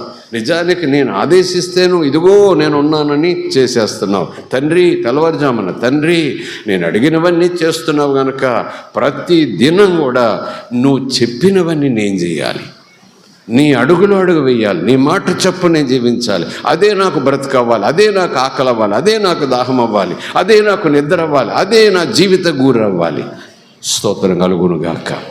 యేసుగానే ఆయన నీకు పరిచయమా? యేసు ప్రభు అయ్యాడా? యేసును ప్రభు చేసావా? యేసును ప్రభుగా చేసుకున్నావా? అవునండి, యేసు అని ప్రార్థన చేయటం లేదు, యేసు ప్రభు అని ప్రార్థన చేస్తున్నానండి. నా ప్రార్థనలు ఎప్పుడు యేసు అని సింగిల్ వర్డ్ పెట్టలేదండి. యేసు ప్రభు అని ప్రార్థన చేసినప్పుడు అల్లా అంటానండి, మళ్ళీ అంటాను. మాట మట్టుకు ప్రభు అంటున్నావు కానీ ఆయన అధికారానికి నువ్వు చోటిచ్చావా? ఆయన ఆదేశాలకు చోటిచ్చావా? ఆయన ఆదేశాలను నీ మంచి కోసం, నీ క్షేమం కోసం, నీ విశ్వాసం కోసం, నీ భవిష్యత్తు కోసం, నీ పిల్లల తరాల భవిష్యత్తు కోసం చాలా మాట్లాడుతున్నాడు. ఇలా చెయ్యాలి, నువ్వు ఇలాగ ఉండాలి, షరతులు కాదు, ఒక పునాది వేస్తున్నాడు నీకు. ఆ విషయంలో నువ్వు ప్రభు అంటున్నావు కానీ లోబడింది ఎక్కడ? ప్రభు అంటున్నావు కానీ చెప్పినట్లు చేసింది ఎక్కడ? ప్రభు అంటున్నావు కానీ నాకెక్కడ తీరుకుంది, నేను ఎలా చేయగలను? భక్తి అంటే నేను చప్పట్లు కొట్టి ఆశీర్వాదాలు పొందమనుకుంటున్నాను కానీ భక్తి అంటే ఆయన చెప్పినట్లు చేయటం అనుకోలేదు అని కొంతమంది వెకిలిగానో తింగరతనంతోనో తెలియకనో భక్తి చేసుకుంటూ పోతుంటారు. ఒక భాగము నేను చెప్పినట్లు ఆయన చెయ్యుట, రెండో భాగము ఆయన చెప్పినట్లు నేను చెయ్యుట. స్తోత్రం కలుగునుగాక. ఈ ప్రభు అన్న పదంకి సరైన మాట ఒక చోట ప్రభు అంటాడు కదా, చదివేం కదా మాట, నేను చెప్పినట్లు చేయక అన్నారు కదా ప్రభు. నేను చెప్పినట్లు చేయక ఊరికి నన్ను ప్రభు అని ఎందుకంటారు? పాల్ ప్రసాద్ గారు బోధించారా? యేసు కాదు, యేసు ప్రభులాగా రావాలి, నువ్వు యేసు ప్రభు అనాలి. యేసు అంటే కుదరదు, యేసు నన్ను ప్రభు అని కూడా పిలవాలి అంటే మాట వరుసకు పిలుస్తున్నావు అన్నమాట. నువ్వు ప్రభు అంటే ఏదో ప్రమోషన్ వచ్చినట్టు, ప్రభు అంటే నన్ను ఏదో కుర్చీ మీద కూర్చోబెట్టినట్టు, ప్రభు అంటే నాకేదో కిరీటం పెట్టినట్టు, ప్రభు అంటే నాకేదో పెద్ద దండేసినట్టు, అది కూడా గొప్ప ఆశీర్వాదం కోసం. నాకు దండేస్తున్నావు అంటే నీకేదో గొప్ప ఆశీర్వాదం కావాలి. కానీ ప్రభు అనే మాట వెనక తాత్పర్యం ఏంటో తెలుసా? పెదములతోనో ప్రభు అంటున్నావు, తాత్పర్యం ఏంటో తెలుసా? నువ్వు కూర్చోమంటే కూర్చుంటా, నుంచోమంటే నుంచుంటా, నువ్వు మాట్లాడమంటే మాట్లాడతా, మౌనంగా ఉండు అంటే మౌనంగా ఉంటా. అది ప్రభు అంటే అర్థం. స్తోత్రం కలుగునుగాక. అభ్యంతరం లేకపోతే ఆ మంచి మాటలు చెప్పి పరిశుద్ధాత్మకు చెప్పడం కూడా స్తోత్రం కలుగుగా. Is he really loved for you? తెలుగులో ప్రభు అంటే కొంచెం తేలిగ్గా ఉందేమో మాట. నిజంగా ప్రభు అంటే దాని వెనకాల ఉన్న అర్థం, ఆ తాత్పర్యం కొంతమందికి తెలిసి ఉండొచ్చు. ఆ పాండిత్యము, ఆ పదాలు మాకు తెలియదండి, ఏదో బెక్కువాళ్ళు మా అచ్చ తెలుగు మాట్లాడతాం, తప్పుడు మాటలు మాట్లాడతాం, నత్తి మాట అనుకోవచ్చు. ఇంగ్లీష్లో ఉంటుంది లార్డ్ అని ఉంటుంది, LORD, lord. He is my lord. Me lord అంటారు. కోర్టులోకి వెళ్ళి జడ్జి గారిని సంబోధించేటప్పుడు ఆ జడ్జి గారు సత్యబాబు అని పేరున్నా, అప్పారావు అని పేరున్నా, ప్లేటర్ గారు అప్పారావు గారండి, జడ్జి గారండి అని అనరండి, మీ లార్డ్ అంటారు లేదా? ఎవరైనా సరే, వయసులో చిన్నోడైనా సరే, ఆ డిగ్రీ, ఆ హోదా, ఆ కోటు, ఆ పదవి ప్రభుత్వం ఇచ్చింది, అది పై ప్రభుత్వం ఇచ్చింది. అది స్తోత్రం కలుగునుగాక. అనాల్సిందే. ముసలుడు పెద్ద ప్లేడర్ అయినా సరే మై లార్డ్ అనాల్సిందే. కోట్లలో పలకాల్సిందే, బయట ఎంత చక్కగా భుజమిచ్చి వేసుకుని తిరిగినా సరే. కనుక ఈ లోకరీతిగా చూస్తేనే ఆ నీతులు, ఆ లెవెల్స్, ఆ కట్టడలు ఉన్నాయి. మరి ఆయన నీకు లార్డా? నిజంగా లార్డా? నిజంగా నీకు ప్రభా? నాతో మాట్లాడుతున్నాడు ప్రభు. సేవకునిగానే చెప్తున్నా, సేవకునిగానే నేను సేవ చేస్తున్నట్టున్నాను. అన్ని విషయాల్లో నువ్వు ప్రభుగా చూస్తున్నావు నన్ను. చాలాసార్లు మనము కుర్చీ ఎక్కించి ఆశీర్వాదాలు కావాల్సినప్పుడు కుర్చీ మీద కూర్చోపెట్టి నా ప్రభువు నువ్వే, నా ప్రభువు నువ్వే, నా ప్రభువు నువ్వే అని ఒకటే వాయిస్తాం. అంటే నాకు అలా చేస్తున్నానంటే వెనకాల ఏదో అవసరం ఉందన్నమాట. ఆయన ముందు అలా డబ్బా కొడుతున్నానంటే ఏదో దీవెన కావాలన్నమాట, ప్రత్యేకమైన ఆపద నుంచి విడిపించే ఏదో అద్భుతం చేయాలన్నమాట. లేదా ఆయన అలా ఉట్టెక్కిస్తున్నానంటే నాకేదో ఊపిరి పోయాలన్నమాట ఆయన. అందుకు నేను ప్రభు అంటున్నాను. కానీ నిజానికి నా నిర్ణయాలకైన ప్రభుగా లేడు, నా ఆలోచనలకైన ప్రభుగా లేడు, నా ప్రవర్తనకైన ప్రభుగా లేడు, నా నడవడికైన ప్రభుగా లేడు, నా విశ్వాసానికైన ప్రభుగా లేడు, నా సాక్ష్యానికైనా ప్రభుగా లేడు, నా కుటుంబానికైన ప్రభుగా లేడు. ఒక్క మాటలో చెప్పాలంటే ప్రభు అంటున్నాను కానీ నా గుండెల్లో ఆయనకు ప్రభు స్థానం నేను ఇవ్వలేదు అన్నట్టుగా ఉండకూడదు మనం. స్తోత్రం కలుగునుగాక. హల్లెలూయా. దేవుని కార్యాలు చూడాలనుకుంటున్నారా? ప్రభుగా ఉంచితేను చూస్తారని అలాంటి కఠినమైన షరతులు, తపస్సు లాంటి మాటలు నేను మాట్లాడను. ఆయన ప్రభువుగా అని పిలిచినటువంటి మనం ప్రభుగా చూడాలి కదమ్మా, లోబడాలి కదమ్మా, తల మీద పెట్టుకోవాలి కదా ఆయన మాట. అది కఠినంగా ఉన్నా, తేలికగా ఉన్నా, సంతోషంగా ఉన్నా, దుఃఖం కలిగించేదిగా ఉన్నా, మనసుకు నొప్పి కలగజేసినా, ఆ నొప్పి వారం రోజులు ఉండేలాగున్న ఆ మాట ఉన్నా సరే, ఆ మాటనే మనం శిరస్సు మీద పెట్టుకోవాలి, ఆ మాటనే మనం భుజం మీద పెట్టుకోవాలి, ఆ మాటనే ధనము మూటలా కట్టుకుని పోవాలి. Praise the lord. హల్లెలూయా. లేకపోతే నేను సేవకుడినే కాదు. యేసు నామములో దెయ్యాలు పోవచ్చు, యేసు నామములో స్వస్థత జరగవచ్చు, యేసు ప్రభువుని కేకలేస్తే ప్రజలందరూ చప్పట్లు కొట్టి ఆత్మచేత నింపబడినట్టుగా ఒక సన్నివేశం నాకు కనపడవచ్చు. కానీ పరిశుద్ధాత్మ అంటాడు, ఈ బోధ చేసే నాలాంటి వ్యక్తులను నిజంగానే నీ సేవకు ప్రభువునేనా? సేవ విషయంలో తీసుకునే నిర్ణయాలకు నేను ప్రభువునేనా? నాతో అన్నీ చెప్పి చేస్తున్నావా? నీ చేయమన్నట్టుగా చేస్తున్నావా? ప్రజలు చేయమన్నట్టుగా చేస్తున్నావా? ప్రభుత్వం చేయమన్నట్టుగా చేస్తున్నావా? ప్రజల సంతోషం కోసం చేస్తున్నావా? నీ సంతోషం కోసం చేస్తున్నావా? నా సంతోషం కోసం చేస్తున్నావా నువ్వు సేవ? నేను ప్రభునైతే నా సంతోషం కోసం నువ్వు చేస్తావు సేవ. స్తోత్రం కలుగునుగాక. దేవునామానికి స్తోత్రం. హల్లెలూయా, హల్లెలూయా, హల్లెలూయా.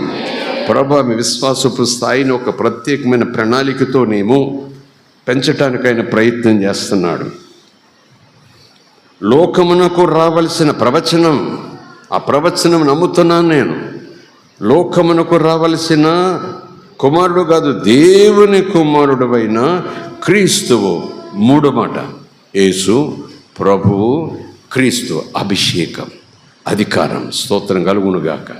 క్రీస్తు అంటే అభిషేకం, క్రీస్తు అంటే అధికారం. స్తోత్రం కలుగునుగాక. ఆజ్ఞలు ఇచ్చే అధికారం.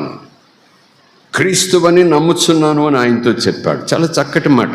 Powerful faith confessions as the Jesus is helping her to have such kind of faith to receive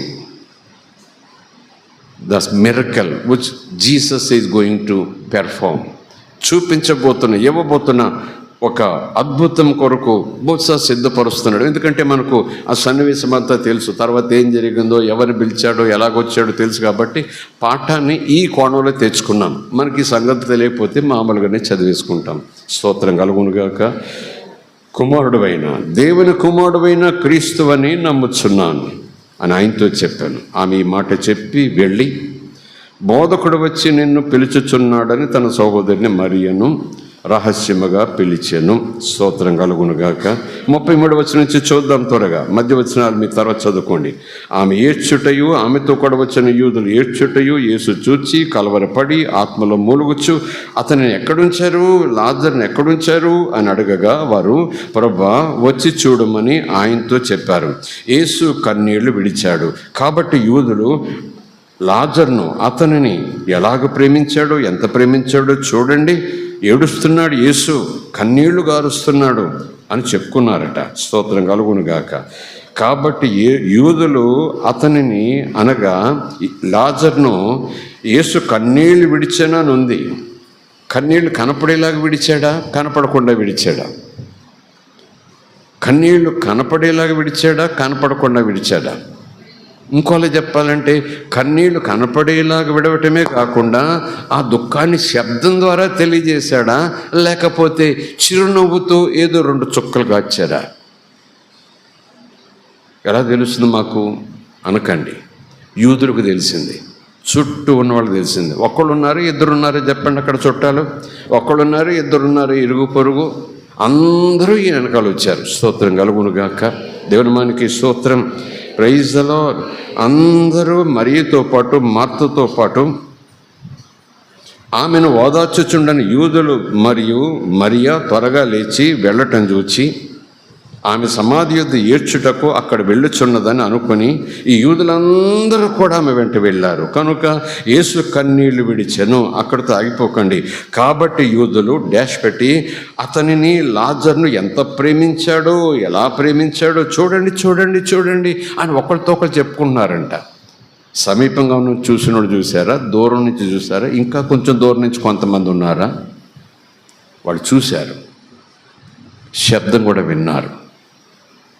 స్తోత్రం, హల్లెలూయా. అంటే యేసు కన్నీరు గార్చుట నిజంగా ప్రాణ స్నేహితుడు పోయాడు అనే దుఃఖమా? లేదా ఒక పాఠం నేర్చుకోవాలంటే ఇంకెప్పుడు నమ్ముతారు మరియ మార్తలు నన్ను, ఇంకెప్పుడు నమ్ముతారు అనే దుఃఖమా? ఏ రోజైనా మన పాఠాలు చెప్పుకోవచ్చు. కానీ యూదులకు మాత్రం తెలిసింది, ఆయన కన్నీరు గారుస్తున్నాడు. ఎంత ప్రేమించాడో చూడు, ఎంత ప్రేమించాడో చూడు. స్తోత్రం కలుగునుగాక. దేవుని మనకి స్తోత్రం, హల్లెలూయా. ఒకవేళ మార్తా మరియలకు అలాంటి సన్నివేశం లేకపోతే అలాంటి భావన వచ్చిందో లేదో తెలియదు, కానీ మరి మార్తన్న మాట, ఈవెన్ మరియ కూడా దాదాపు అదే మాట అంది. అప్పుడు చెబితే ఇప్పుడు వచ్చావా, చనిపోకముందే చెప్తే ఇప్పుడు వచ్చావా? నీవంటే మాకు ఎంత పిచ్చి ప్రేమ, నువ్వు కూడా మమ్మల్ని ఎంత ప్రేమించావు. అలా వెళ్ళిపోకుండా ఇలా వచ్చి చూసి వెళ్ళేవాడివి, భోంచేసి మరి వెళ్ళేవాడు, ఏం పెడితే తినేవాడు, పోనీ తినిపోయేవాడువా, ఎన్ని మాటలు చెప్పేవాడువో మాకు బోధ. దేవుని మనకి స్తోత్రం, హల్లెలూయా హల్లెలూయా. దేవుని మనకి స్తోత్రం కలుగునుగాక, హల్లెలూయా. అనుకుని ఒక పనోడినో తెలిసినోడినో పంపాను. యేసయ్య ఎక్కడున్నాడో, గ్రామంలో ఎక్కడ ఉన్నాడు, పరిగెత్తయ్యా చనిపోకముందే వచ్చి తన స్నేహితుని బ్రతికించుకోమని చెప్పు. మా సహోదరుడు అయితే అయి ఉండొచ్చు, తోడబుట్టినోడు అయితే అయి ఉండొచ్చు, మా సహోదరు మీద ప్రేమ ఉంటే ఉండొచ్చు, కానీ యేసయ్యకు మా సహోదరుడి మీద ఎంత ప్రేమో, మా సహోదరుడికి యేసయ్య అంటే ఎంత పిచ్చో, పడి చచ్చిపోతాడు యేసయ్య అంటే. అలాంటి వాడు కోమలోకి వెళ్ళిపోతున్నాడు, త్వరగా వచ్చి యేసయ్యను ఆ స్నేహితుని బ్రతికించుకోమని చెప్పని కబురు పంపిస్తే అందించేశాడు, సమాచారం అందించి వచ్చేసాడు. 3 దినాలైనా యేసు రాలేదు. ఇంచుమించు మీరు నేను ఒకవేళ ఆ విశ్వాసాల కుటుంబంలో ఉన్నామనుకోండి, లాజర్లా చచ్చిపోయేలా లేకపోయినా ఏదో పరిస్థితి వచ్చింది మనకి. అలాంటి పరిస్థితి మరణం కాదు, ఏదో తీవ్రమైన సమస్య వచ్చింది. దాదాపు ఇంకా బ్రతుకు తెల్లారిపోతూ ఉంది. ఇంకేం చేయాలి, ఇంత నష్టపోతున్నాం, ఇంత దుఃఖపడుతున్నాం, ఇంకా ప్రార్థన సమాధానం రావట్లేదు, ఇంకా కార్యం జరగటలేదు, ఇదిగో నేనున్నాను అంటాడు కానీ ఏమీ కార్యం జరగటలేదు. అప్పుడు మన మనసులో వీళ్ళు అనుకున్నది తెలియదు కానీ చాలామంది విశ్వాసాల్లో ప్రేమిస్తున్నాడట యేసు నన్ను. అయ్యగారు రోజు అదే వాక్యాన్ని ముందు చెప్తారు, యేసుని ప్రేమిస్తున్నాడు భయపడకని. ఎప్పుడు వాక్యం ప్రారంభించినా యేసుని ప్రేమిస్తున్నాడు మర్చిపోకు అంటారు అయ్యగారు. నేను కూడా యేసు నన్ను ప్రేమిస్తున్నవాడు అయ్యగారు చెప్పారు, నమ్ముతున్నానా అంటాను. ఇదా ప్రేమ మనం అంటాం కదండి. లోకరీతిగా చూసినా, సంఘపరంగా చూసినా కష్టానికి రారు, నష్టానికి రారు, వ్యాధులు పలకరించడానికి రారు, కబురు చేసినా రారు. తోటి సహోదరులము ప్రేమించుకుంటున్నాము, వేసే శరీరము బటుకునేలు చిటుకునేలు దూరంగా ఉన్నా సరే అంతా ఒకటే, కష్టానికి రారు. ఇదేమి యేసు ప్రేమ అని సంఘంలో వ్యక్తులు అనుకుంటున్నట్టుగానే మనం కూడా అనుకుంటాం. ప్రార్థనలో కూడా యేసు ప్రేమిస్తున్నాడు అంటారు, నేను మాట్లాడుకుంటాను, పాడుకుంటాను, ఎవరన్నా పాడుతుంటే ఏడుపు వచ్చేస్తుంది, ఇంత ప్రేమించావా యేసు అని నేను కూడా అనుకుంటాను, ప్రార్థన చేసుకుంటాను. కానీ ఇంట్లో పరిస్థితులు మారట్లేదు, ఇంకా తీవ్రమైపోతూ ఉన్నాయి. ఇంకా దిక్కుతోచటలేదు, ఎక్కడుండిపోయాడో, ఏమైపోయాడో. వాగ్దానాలన్నీ క్యాలెండర్లకే పరిమితం అయిపోయినాయా? ఆ వాగ్దానాలన్నీ అరచేతుల్లో రాసుకోవడానికి పరిమితం అయిపోయినాయా? ఆ వాగ్దానాలన్నీ పాటల వరకే పరిమితం అయిపోయినాయా? ఆ వాగ్దానాలన్నీ అయ్యగారు వాక్యం చెప్పినప్పుడు వాటికే పరిమితం అయిపోయాయా? ఇంతేనా ప్రేమ అని మనం ఖచ్చితంగా అనుకుంటాం. కొంతమంది ప్రార్థనలో అనేస్తారు కూడా, ఎక్కడున్నావయ్యా, ఎందుకు మర్చిపోయావయ్యా, నీకు భావ్యమేనా? చిన్నపిల్లలాగా అంటే అనొచ్చేమో కానీ తర్వాత మనం కొంచెం తమాయించుకొని ఏమంటున్నాను, నేను ఏం మాట్లాడుతున్నాను, నేను యేసయ్యతో ఎలాంటి మాటలు మాట్లాడుతున్నాను, బుద్ధుండే మాట్లాడుతున్నానా? తెల్లైనా నిన్ను మర్చిపోతుందేమో కానీ నిన్ను మర్చిపోనన్న వాడితో ఎందుకు మర్చిపోయావంటున్నానంటే ఆయన అబద్ధం ఆడినట్టుగా మాట్లాడుతున్నా. అక్కడే నా విశ్వాసం పలసన అయిపోతా ఉంది. అలాంటి మాటలు నాతో మాట్లాడించడానికి అపవాది నా పక్కన ఉంటాడు. ఇంత జరిగింది. యేసు వచ్చాడా నీ దగ్గరికి? సంఘం వచ్చిందా నీ దగ్గరికి? నీ పక్కోళ్ళు వచ్చారు నీ దగ్గరికి? పక్క నుంచి ఎలా కుంకుడుకాయ పులిసేస్తాడు అంతే. ఎందుకు వచ్చిన యేసు, ఎందుకు వచ్చిన ప్రార్థన, ఎందుకు వచ్చిన సంఘం, ఎందుకు వచ్చిన స్వస్థతలు? ఇలాంటి టైంలో యేసై కార్యం చేయకపోతే ఏం చెప్పుకుంటావు నువ్వు? ఎదుటింటాడు అట్లా యేసు నమ్ముకుని ఇలా జరిగింది ఏంటని, యేసు నమ్ముకుని అలాగే జరిగింది ఏంటని ఇప్పటికే అంటున్నారు కదా. అయిందని విశ్వాసము అయిందా అంటూ బాగా పులిపిండేస్తారు వాడు. అందుకే అంటున్నాను, అపవాది తంత్రములను మనము ఎరిగిన వారమై ఉండాలి, తమాయించుకోవాలి. యేసయ్య నేను అనకూడని మాట అన్నానయ్యా, స్తోత్రం కలుగును గాక. ఎప్పుడో నువ్వు వాగ్దానం చేసావు, తల్లైనా మర్చిపోతుందేమో కానీ నేను నిన్ను మర్చిపోనన్నావు. ఇంకా రక్షణ పొందిన తర్వాత శిష్యులకు ఏ వాగ్దానం అయితే ఇచ్చావు, శిష్యుల ద్వారా బోధ ద్వారా నాకు వాగ్దానం ఇచ్చావు. ఇక ఎన్నటికీ మిమ్మల్ని నేను విడువను, ఎడబాయను. ఎక్కడి దాకా ఉంటావు? యుగాంత వరకు నాతో ఉంటానన్నావు. ఎక్కడున్నావు అని అనేస్తున్నాను బాబు. బాధలో, దుఃఖంలో, వేదల్లో ఆ కష్టం భరించలేక తప్పైంది, సారీ. స్తోత్రం కలుగునుగాక. యేసై ముచ్చట పడతాడు. స్తోత్రం కలుగునుగాక. హల్లెలూయా. తెలియకన్నా తర్వాత తెలివి కలిగి సారీ చెప్పాలి. తొందరపాటుతో అన్నా యేసు మనసే గాయపడుతుందని నేను భయపెట్టను మిమ్మల్ని. కానీ మన జ్ఞానము కలిగి వాక్యములో పరిశుద్ధాత్మ అంటాడు, ఇంత మాట అన్నావు నీ తండ్రిని, నీ కోసం ప్రాణం పెట్టిన తండ్రిని, నీ కోసం పరలోకం వదిలిపెట్టి వచ్చిన తండ్రిని, నీ పాపం కోసం ఆ పాపమంతా సిలువ భుజం మీద వేసుకుని నేను అలాగనే పరలోకం తీసుకెళ్లేవాడిని, ఇంత మాట అంటావా అని పరిశుద్ధాత్ముడు నా మనసుతో చెప్తే బళ్ళున నా కళ్ళు ఏడవాలి. వెంటనే నేను యేసయ్య సారీ అని చెప్పాలి. స్తోత్రం కలుగునుగాక. కనుక ప్రార్థనలో మనం వదిలే మాటల మీద కూడా మనం శ్రద్ధ పెట్టాలి. ప్రార్థనలో నేను ఏం మాట్లాడుతున్నా, దేవునితో ఎలాంటి మాట మాట్లాడుతున్నాను, మామూలుగానే మాటలు జాగ్రత్త అంటాడు యేసయ్య. స్తోత్రం కలుగునుగాక. విస్తారమైన మాటల్లో దోషం ఉంటుంది. స్తోత్రం కలుగునుగాక. మీకేం కావాలో తండ్రికి తెలుసు కనుక కొదువుగా మంచిగా ఏం చెప్పాలో చకచకా చెప్పేసేయండి. విస్తరించి ప్రార్థన చేయటం వల్ల తండ్రి ఏదో వింటాడు అనుకుంటారా అని యేసు చెప్పడం చూస్తే అసలు దీర్ఘ ప్రార్థన చేయొద్దు అన్నట్టు ఉంటుంది. లేదు, ఏ సందర్భంలో ఏ ఉద్దేశంతో మాట చెప్పాడు. అలాగనే యేసు మరి తెల్లవారులు ప్రార్థనలు మరి ఎందుకు గడిపాడు అంటే అది ప్రశ్నే. కనుకనే వాక్యాన్ని చాలా బ్యాలెన్స్గా అర్థం చేసుకోవాలి. స్తోత్రం కలుగునుగాక. దేవుని మనకి స్తోత్రం. యేసు కన్నీళ్లు విడిచాడు. ఒకవేళ మార్తలో మరియలో ఇంతకుముందే వచ్చుంటే అనే మాటలు వెనుకున్న సాధారణమైన మానవ సహజపు ఆ నొప్పి కలిగించే మాట మనసులోనే అనుకున్న యూదుని మాత్రం పసికట్టారండి. యూదుని మాత్రం పసికట్టారు. ఎలాగున్నా లాజరును ఎంత ప్రేమించాడో. స్తోత్రం కలుగునుగాక. దేవుని మనకి స్తోత్రం. Praise the lord. హల్లెలూయా. అప్పుడప్పుడు కొన్ని సంఘటనలు విశ్వాసాల కుటుంబాల్లో జరిగినప్పుడు, వ్యక్తిగత జీవితాల్లో జరిగినప్పుడు, వాళ్ళు కృంగిపోయినప్పుడు, కుదేలైపోయినప్పుడు, ఎవరికి చెప్పుకోలే తెలియక అలా కూర్చున్నప్పుడు ఇరుగు పొరుగు వస్తుంటాడు. కొంతమంది అంటారు ఏం చేశాడు నీకు యేసు, అన్నీ వదులుకొని అందులో దూరావు అని కొంతమంది అంటారు.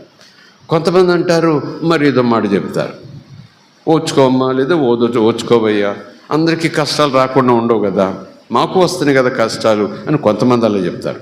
ఒకళ్ళు ఇద్దరు వాళ్ళు విశ్వాసాలు అయి ఉండొచ్చు.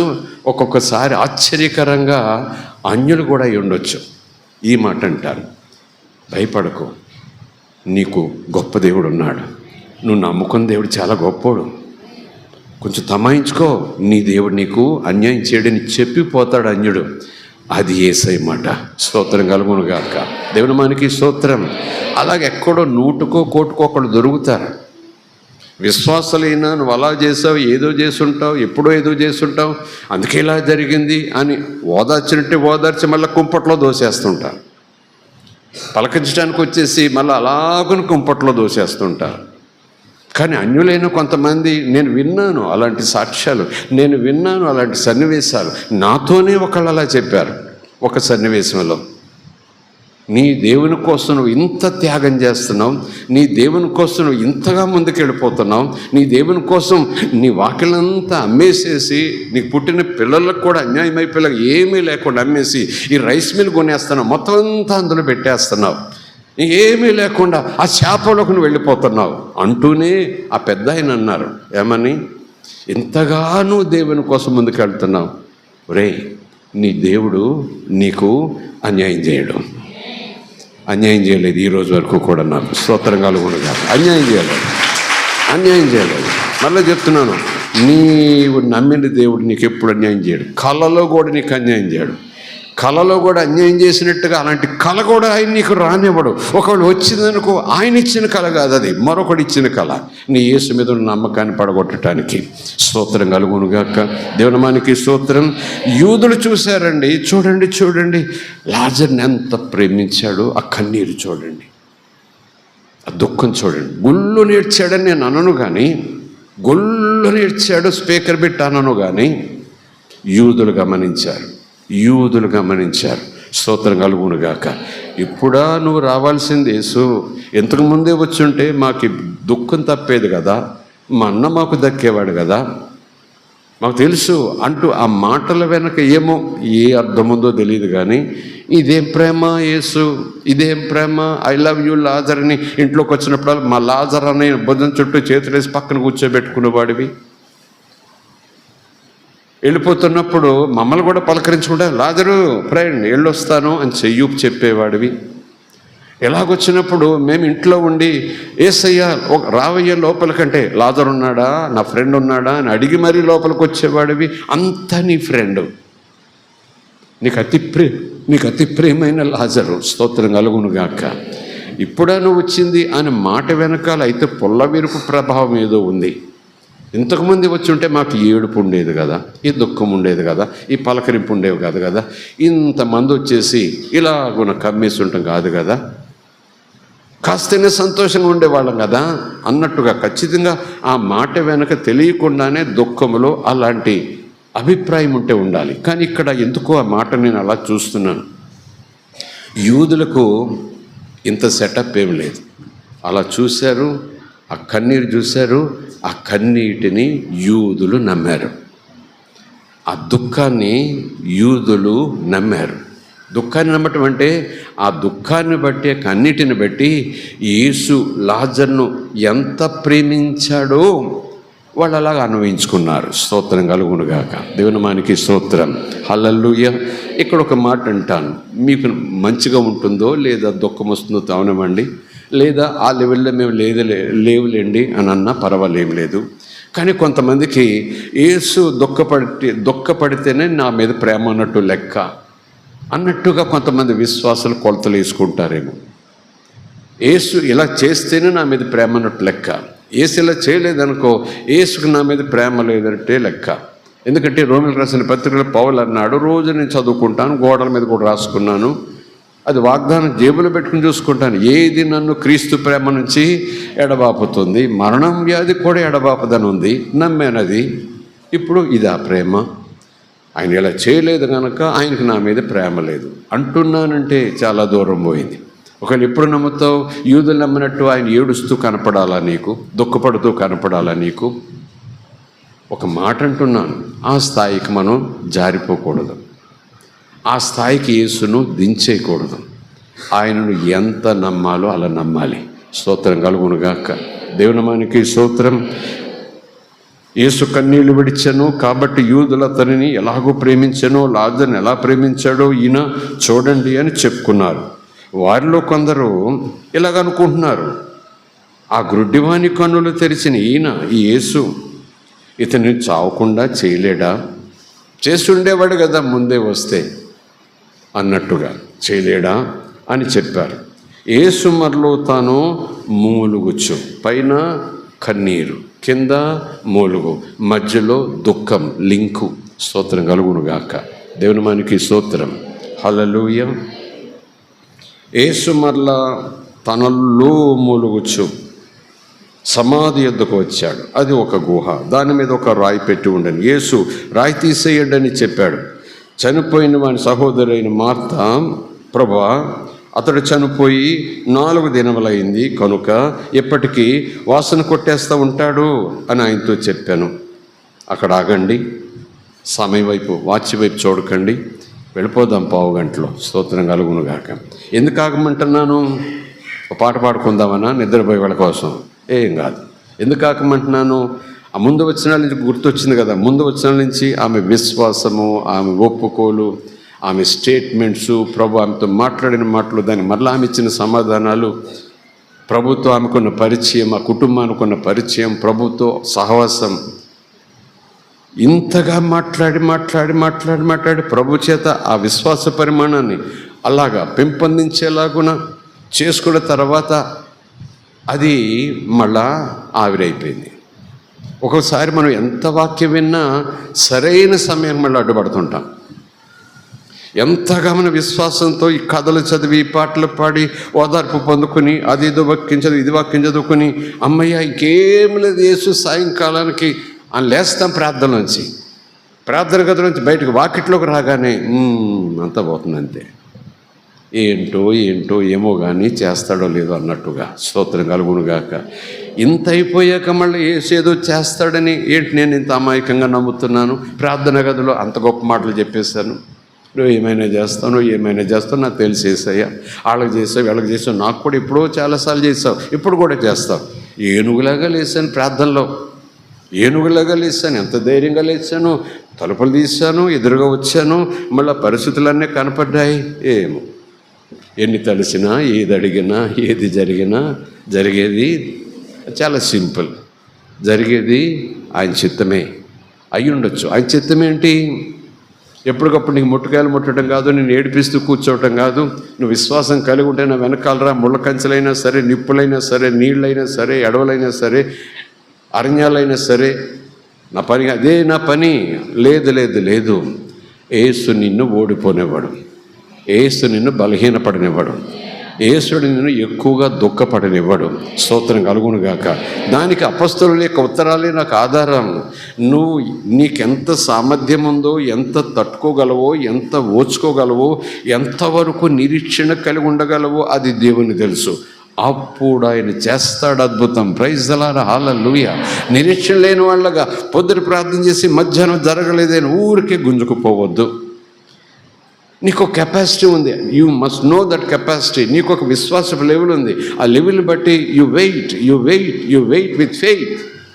విశ్వాసంతో నిరీక్షణ కలిగి ఉండు. చేస్తాడు తప్పకుండా. చెయ్యకేం చేస్తాడు ఆ మాట వద్దు, అది మళ్ళీ వేరేగా వెళ్తుంది.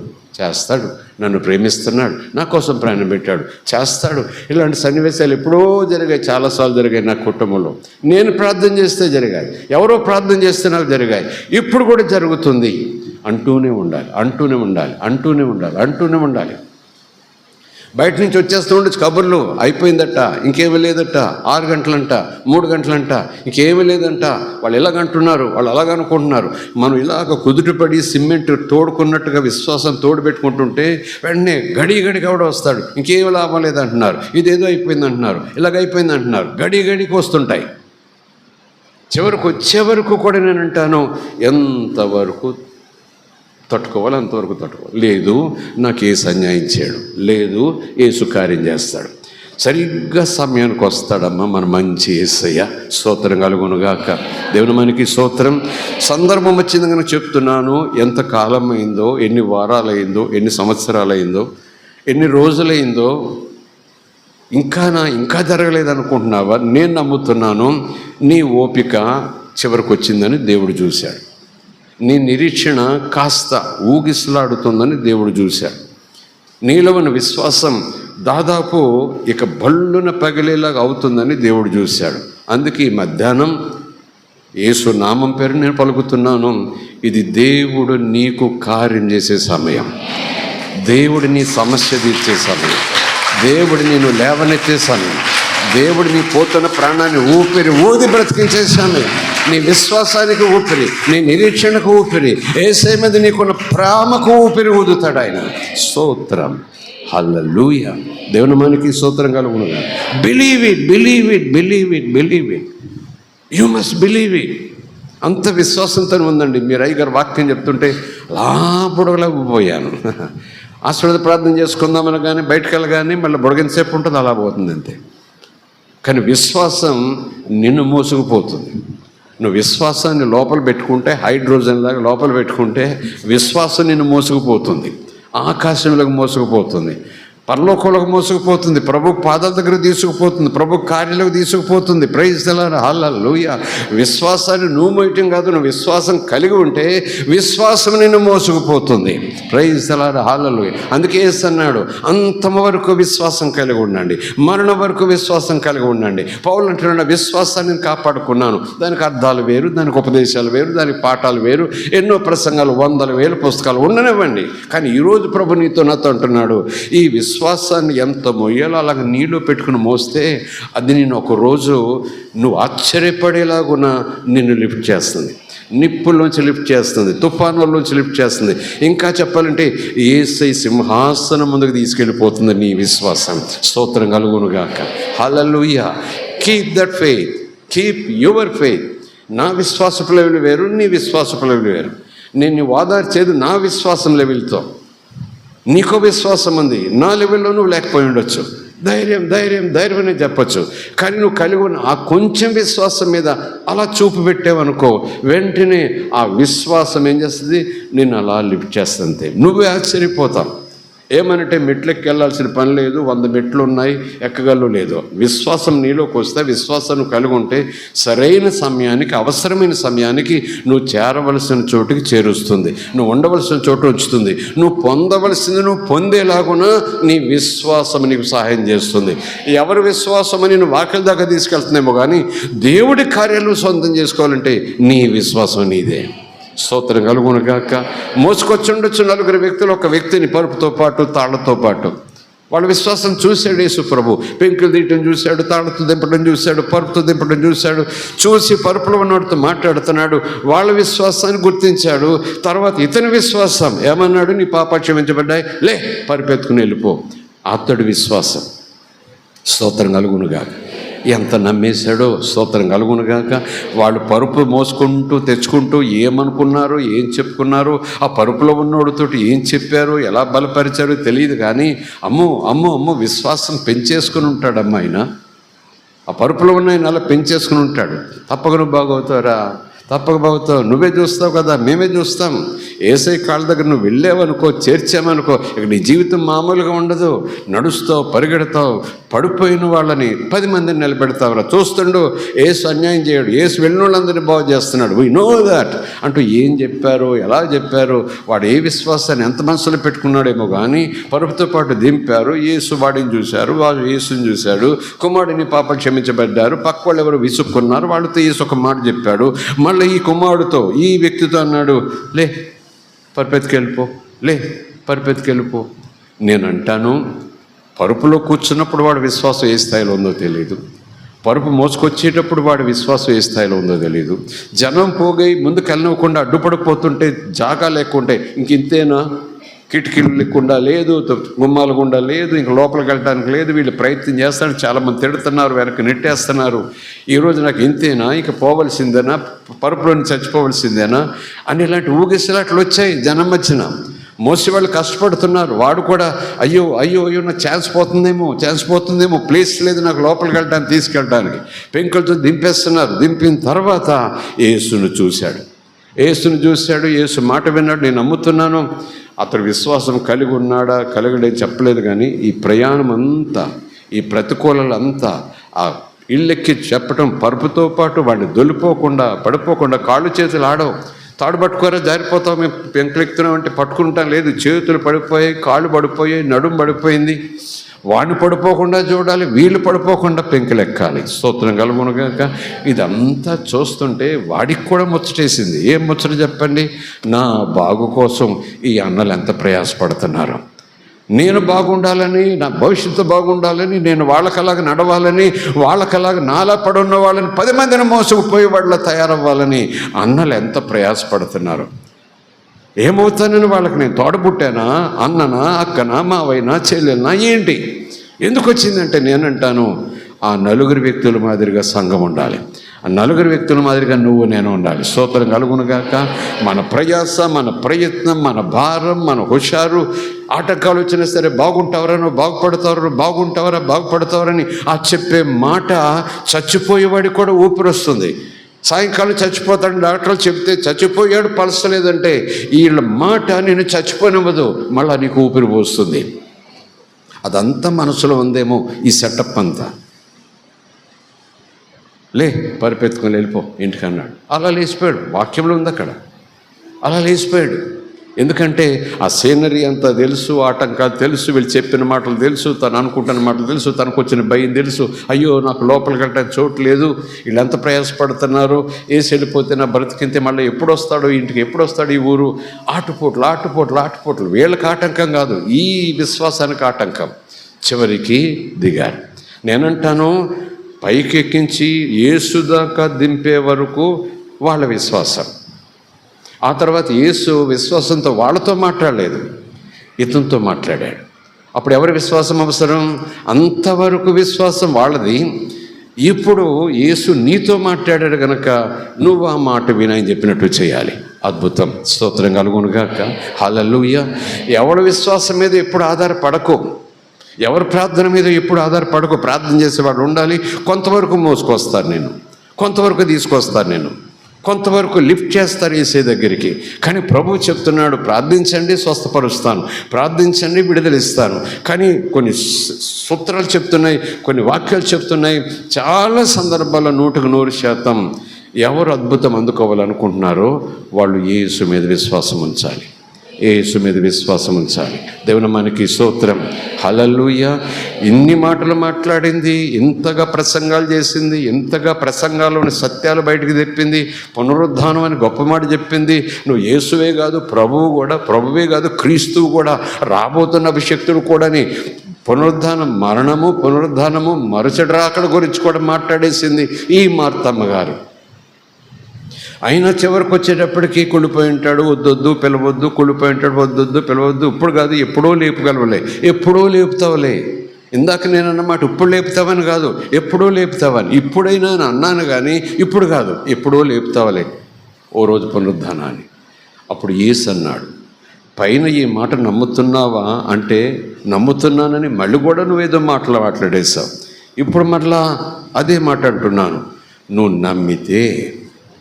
నమ్మితే పునరుద్ధానం రోజు కాదు దేవుని మహిమను చూడటం, ఈ రోజేను దేవుని మహిమను చూస్తాం. దేవునికి స్తోత్రం కలుగునుగా. ఎందుకు ఈ రోజుని ఇందాక మీతో చెప్పాను, ఎంత అలసిపోయావు, ఎంత సమస్యలు పోయి, ఏ విషయంలో కుదేలైపోయావు, ఏ విషయంలో యేసు నన్ను మర్చిపోయాడు ఏంటని అనుకుంటున్నావేమో. ఇక నీ నిరీక్షణ చివరికి వచ్చేసింది, నీ విశ్వాసం చివరికి వచ్చేసింది. ఏం జరుగుతుంది ఏంటో నువ్వు అనుకుంటున్నావు, ప్రభు నీ కార్యం చేస్తాడు. ఎందుకు చెప్పానంటే, ఇదిగో నువ్వు దేవుని మహిమను చూడబోతున్నావు. ఇంకా చెప్పాలంటే నువ్వు దేవుని మహిమను చూడటం కోసం దేవుడు కార్యం చేయటం కాదు, తన మహిమను నీకు చూపించడానికి దేవుడు కార్యం చేయబోతున్నాడు. Praise the lord. Hallelujah. He wants to show his glory, his love, his compassion, his mercy. ఆయన ప్రేమను నీ పట్ల ఆయన కలిగి ఉన్న ప్రేమ, నీ పట్ల ఆయన కలిగి ఉన్న కనికరాన్ని, నీ పట్ల ఆయన కలిగి ఉన్న జలిని నీ ముందు చూపించడానికి ఈ అద్భుతం నీ ఒడిలో పెట్టబోతున్నాడు, ఈ అద్భుతం నీ చేతుల్లో పెట్టబోతున్నాడు. ఒక మాటలో చెప్పాలంటే నీ ఆశ యేసయ్య తీర్చబోతున్నాడు. మళ్ళా సంవత్సరం పడుతుందని నేను ప్రవచనం చెప్పను, ఈ లేఖనం చెప్పున. మార్తాను నమ్మితే 3 రోజుల క్రితం నమ్మకం కాదు, నిన్న క్రితం నమ్మకం కాదు, ఇంత ప్రసంగాలు చేసావు కదా అప్పుడు నమ్మకం కాదు. ఇప్పుడు యూదులందరూ అయ్యో ఎంత ప్రేమ అంటే నువ్వు కూడా అవునవును మా యేసయ్యకి మా లాజరుని ఎంత. ఇప్పుడు కాదు, ఇప్పుడు చెప్తున్నాను, ఇప్పుడే నమ్మిక కలిగి ఉండు. ఇప్పుడే నువ్వు మహిమ చూస్తావు, ఇప్పుడే మహిమ చూస్తావు, ఎక్కడే మహిమ చూస్తావు, ఈ క్షణంలో మహిమ చూస్తావు. దేవుని మహిమ నిన్ను కమ్ముకుంటుంది, చూస్తావు అంతే. Praise the lord. హల్లెలూయా. పని చేయని నరాలు పనిచేస్తాయి, పని చేయని కండరాలు పనిచేస్తాయి, పని చేయని కాళ్ళు చేతులు పనిచేస్తాయి, చూడని కళ్ళు చూస్తాయి, మాట్లాడిన నోరు మాట్లాడుతుంది, వినని చెవులు వింటాయి, ఉంగిపోయిన నడుము లేస్తుంది, కుష్ఠరోగాలు తొలగిపోతాయి, క్యాన్సర్ కంతులు కరిగిపోతాయి, రక్తంలోని దోషాలు ఆవిరైపోతాయి, శరీరంలో ప్రతి అవయవం యేసునామములో శుద్ధి కలిగి యేసునామములో శక్తి పొందునుగాక ఈరోజు. ఆమేన్. దేవునికి స్తోత్రం. హల్లెలూయా. యేసు రాయి తీసివేయడం చెప్పగా చనిపోయిన వాని సహోదరి అయిన మార్త, ప్రభా అతడు చనిపోయి 4 దినములైనది కనుక ఇప్పటికీ వాసన కొట్టునని ఆయనతో చెప్పాను. అందుకు యేసు మళ్ళా రిపీట్, ఫస్ట్లో మళ్ళీ సెకండ్, మళ్ళీ 3. చూడండి, ఫస్ట్లో ఆ డిస్కషన్ మధ్యలో దాదాపు ఆ భావం వచ్చింది, నువ్వు నమ్మితే. మళ్ళీ సెకండ్, నమ్ముతున్నావా, అప్పుడే పునరుద్ధానం గురించి మాట్లాడింది. మళ్ళీ ఇప్పుడు నువ్వు నమ్మితే.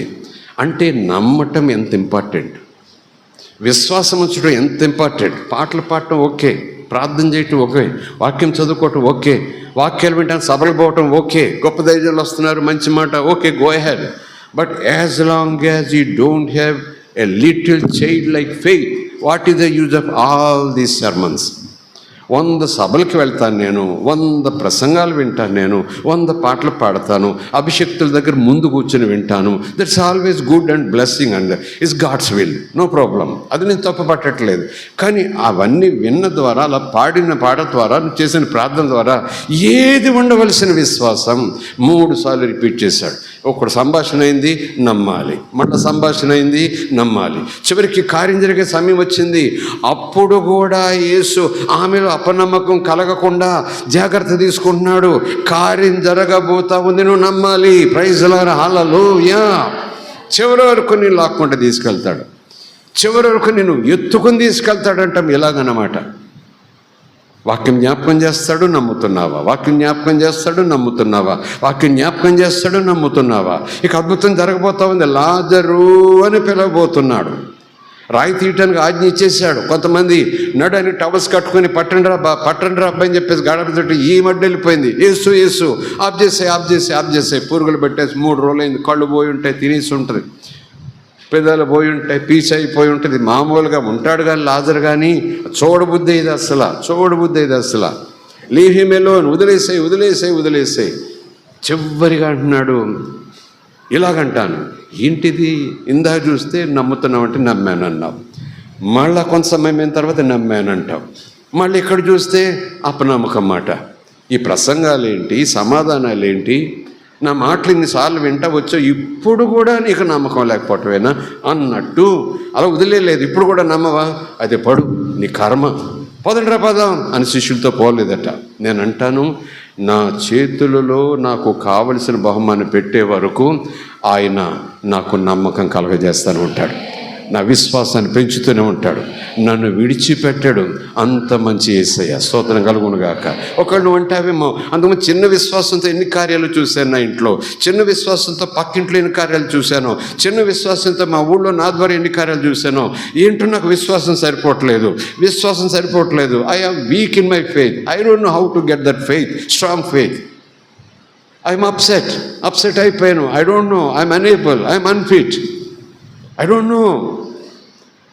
ఆ లెవెల్కి వచ్చేసిందని విశ్వాసము, ఆ లెవెల్కి వచ్చేసిందా? ఏం పర్వాలేదు. ఎన్ని కొండలు ఉన్నాయి? ఒకటే కొండ ఉంది. కొండలో నూనె ఎంత ఉంది? అయిపోయింది. ఏదో కొంచెం ఉంది కొండలో నూనె. అప్పులోడు వచ్చాడు, ప్రవక్త అప్పులోడు వచ్చి పిల్లల్ని తీసుకుపోతున్నాడు. భార్య వచ్చింది, మరొక ప్రవక్త దగ్గరికి వచ్చింది, మీ శిష్యుడు అప్పులు చేసి పోయాడు, ఇప్పుడు అప్పులోడు వచ్చేస్తున్నాడు, పిల్లలు తీసుకుపోతానంటున్నాడు, డబ్బులు కట్టు, లేకపోతే కూలోళ్ళ కింద పెట్టుకుని జీతంలో జమ కట్టుకుంటాను అంటున్నాడు. నాకు పిల్లలు లేకపోతే ఉండలేను, అయితే నువ్వు కూడా వచ్చేసేయి, వంట మనిషిగా ఉంది కానీ అన్నంత మాట మాట్లాడేస్తున్నాడు. అయ్యా నీ శిష్యుడు, ఒక ప్రవక్త శిష్యుడు అప్పుల పాలైపోయాడు అంటే ప్రవక్త అంటాడు, నీ ఇంట్లో ఎన్ని నూనె కుండలు ఉన్నాయంటే అన్నీ ఖాళీ కుండలే, ఒకటి మాత్రం కొంచెం నూనె ఉన్న కుండ ఉంది. అయితే ఓ పని చేయి, ఏం చేయాలి అయ్యా? ఇంటికి వెళ్ళిపోయి ఆ కుండను ఎంత ఉంటే సరిపడలేదు, ఆ కుండను ఖాళీ కుండలో వంపు. ఏం జరుగుతుంది చూడు. నింపింది, కుండ నిండిపోయింది. మళ్ళీ మొదట్లో ఉన్న కుండ నూనె అలాగే ఉంది. ఏం చేయాలి? ఎలాగైందంటే ఇంకేం ఆలస్యం చేయకు, పిల్లలు పంపించి ఊళ్ళోకి ఏ ఇంట్లో ఖాళీ కుండలు ఉన్నాయో అన్నీ తెచ్చేసుకోండి. ఒకసారి ఖాళీ కుండ ఏమని అడగండి, వెంటనే ఊళ్ళో కుండలన్నీ పోగేసుకొచ్చేస్తారు ఆ కుర్రోళ్ళు. వెంటనే ఏం చేశాడు? వెంటనే బోర్లించండి, కుమ్మరించండి అన్నాడు. వీళ్ళ బోర్లిస్తానే ఉన్నారు, కుండలన్నీ నిండిపోతున్నాయి. ఈ కుండలోనిది అలాగే ఉండిపోయింది. స్తోత్రం కలుగును గాక. దేవుని మనకి స్తోత్రం. మళ్ళీ వచ్చింది. ఏం జరిగిందంటే, అమ్మో ఇంటి నిండా నూనె కుండలే. నూనె కుండలు అంటే మామూలు సెటప్ కాదు, ఎంత ధనవంతరాలు అయిపోయిందో. ఇంకెక్కడైనా ఉన్నాయేమో ఖాళీ కుండలు తెచ్చుకో ఊళ్ళో, ఇంకా ఎక్కడైనా ఆ వీధిలో ఎక్కడైనా అటక మీద, ఎక్కడైనా వెనకాల వెతికి పట్టుకుని ఇమ్మని చెప్పంటే ఇంకెవరి దగ్గర కొండలు లేవంటాడు బాబు, అన్నీ ఇచ్చేశారు. చాలైతే ఆ నూనె అమ్మేసి వచ్చిన ధనములో వాడికి ఇవ్వాల్సింది ఇచ్చేసి మిగిలిన ధనముతో నువ్వు నీ పిల్లలు హాయిగా ఉండండి అన్నాడు ప్రవక్త. స్తోత్రం కలుగునుగాక. దేవుని మనకి స్తోత్రం. కొండలన్నీ ఖాళీ, నా హృదయం ఖాళీ, ఆ మేలు నా జ్ఞాపకం రావట్లేదు, దేవుని అద్భుతాలు జ్ఞాపకం చేసుకున్నా నా విశ్వాసం లిఫ్ట్ అవ్వట్లేదు, టోటల్ వీక్నెస్ వచ్చేసింది నా విశ్వాసానికి కూడా. అంతరంగ పురుషుడు కూడా బలహీనం అయిపోయాడు. ఆల్మోస్ట్ ఇంక పడిపోవటమే, సమస్యలు పోతున్నాడు పురుషుడు. ఇక అయిపోయింది అంటే ఎంత ఉంది విశ్వాసము? కొంచెమే ఉందయ్యా యేసయ్య నాలో విశ్వాసం అన్నాం అనుకో, ఇదిగో చివరమాట. మార్తా కనీసం ఇప్పుడైనా నమ్ము, మార్తా కనీసం ఇప్పుడు, this is the time I want to go to A miracle in your life, in your family, in your house. Come on, have faith. నమ్ము అన్నాడు. మళ్ళీ ఇంకో మాట రాకుండా ఏం చేశాడు చెప్పండి? లాజరు బయటికి రా అన్నాడు. ఇంకేముంది తర్వాత మీకు తెలుసు. అద్భుతం నడిచి వచ్చింది.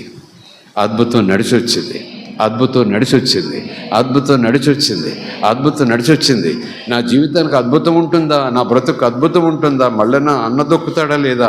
అన్న కావచ్చు, మరి అదేదో నీ ఎదురుగా మళ్ళీ అలా ఉంటానా? అలా సంతోషంగా ఉంటాను, అలాగ ఆరోగ్యంగా ఉంటానా? నా పిల్లలు అలాగ ఉంటారా? నా భవిష్యత్తు అలాగ ఉంటుందా? నేను అలా ఉండగలనా మళ్ళా అని ఏదో అనుకున్నావు కదా. ఆ రూపాన్ని కథగా ఉండనివ్వడైనా సజీవంగా నీ ఇంట్లో తీసుకెళ్తాడు, సజీవంగా నీ కూడా పంపిస్తాడు, సజీవంగా నేను బలపరుస్తాడు, సజీవంగా నేను సంతోషం ఇస్తాడు. నా యేసు గొప్పోడు, నీ యేసు గొప్పోడు, మన యేసు గొప్పోడు. ప్రైజ్ ది లార్డ్, హల్లెలూయా, స్తోత్రం కలుగునుగాక.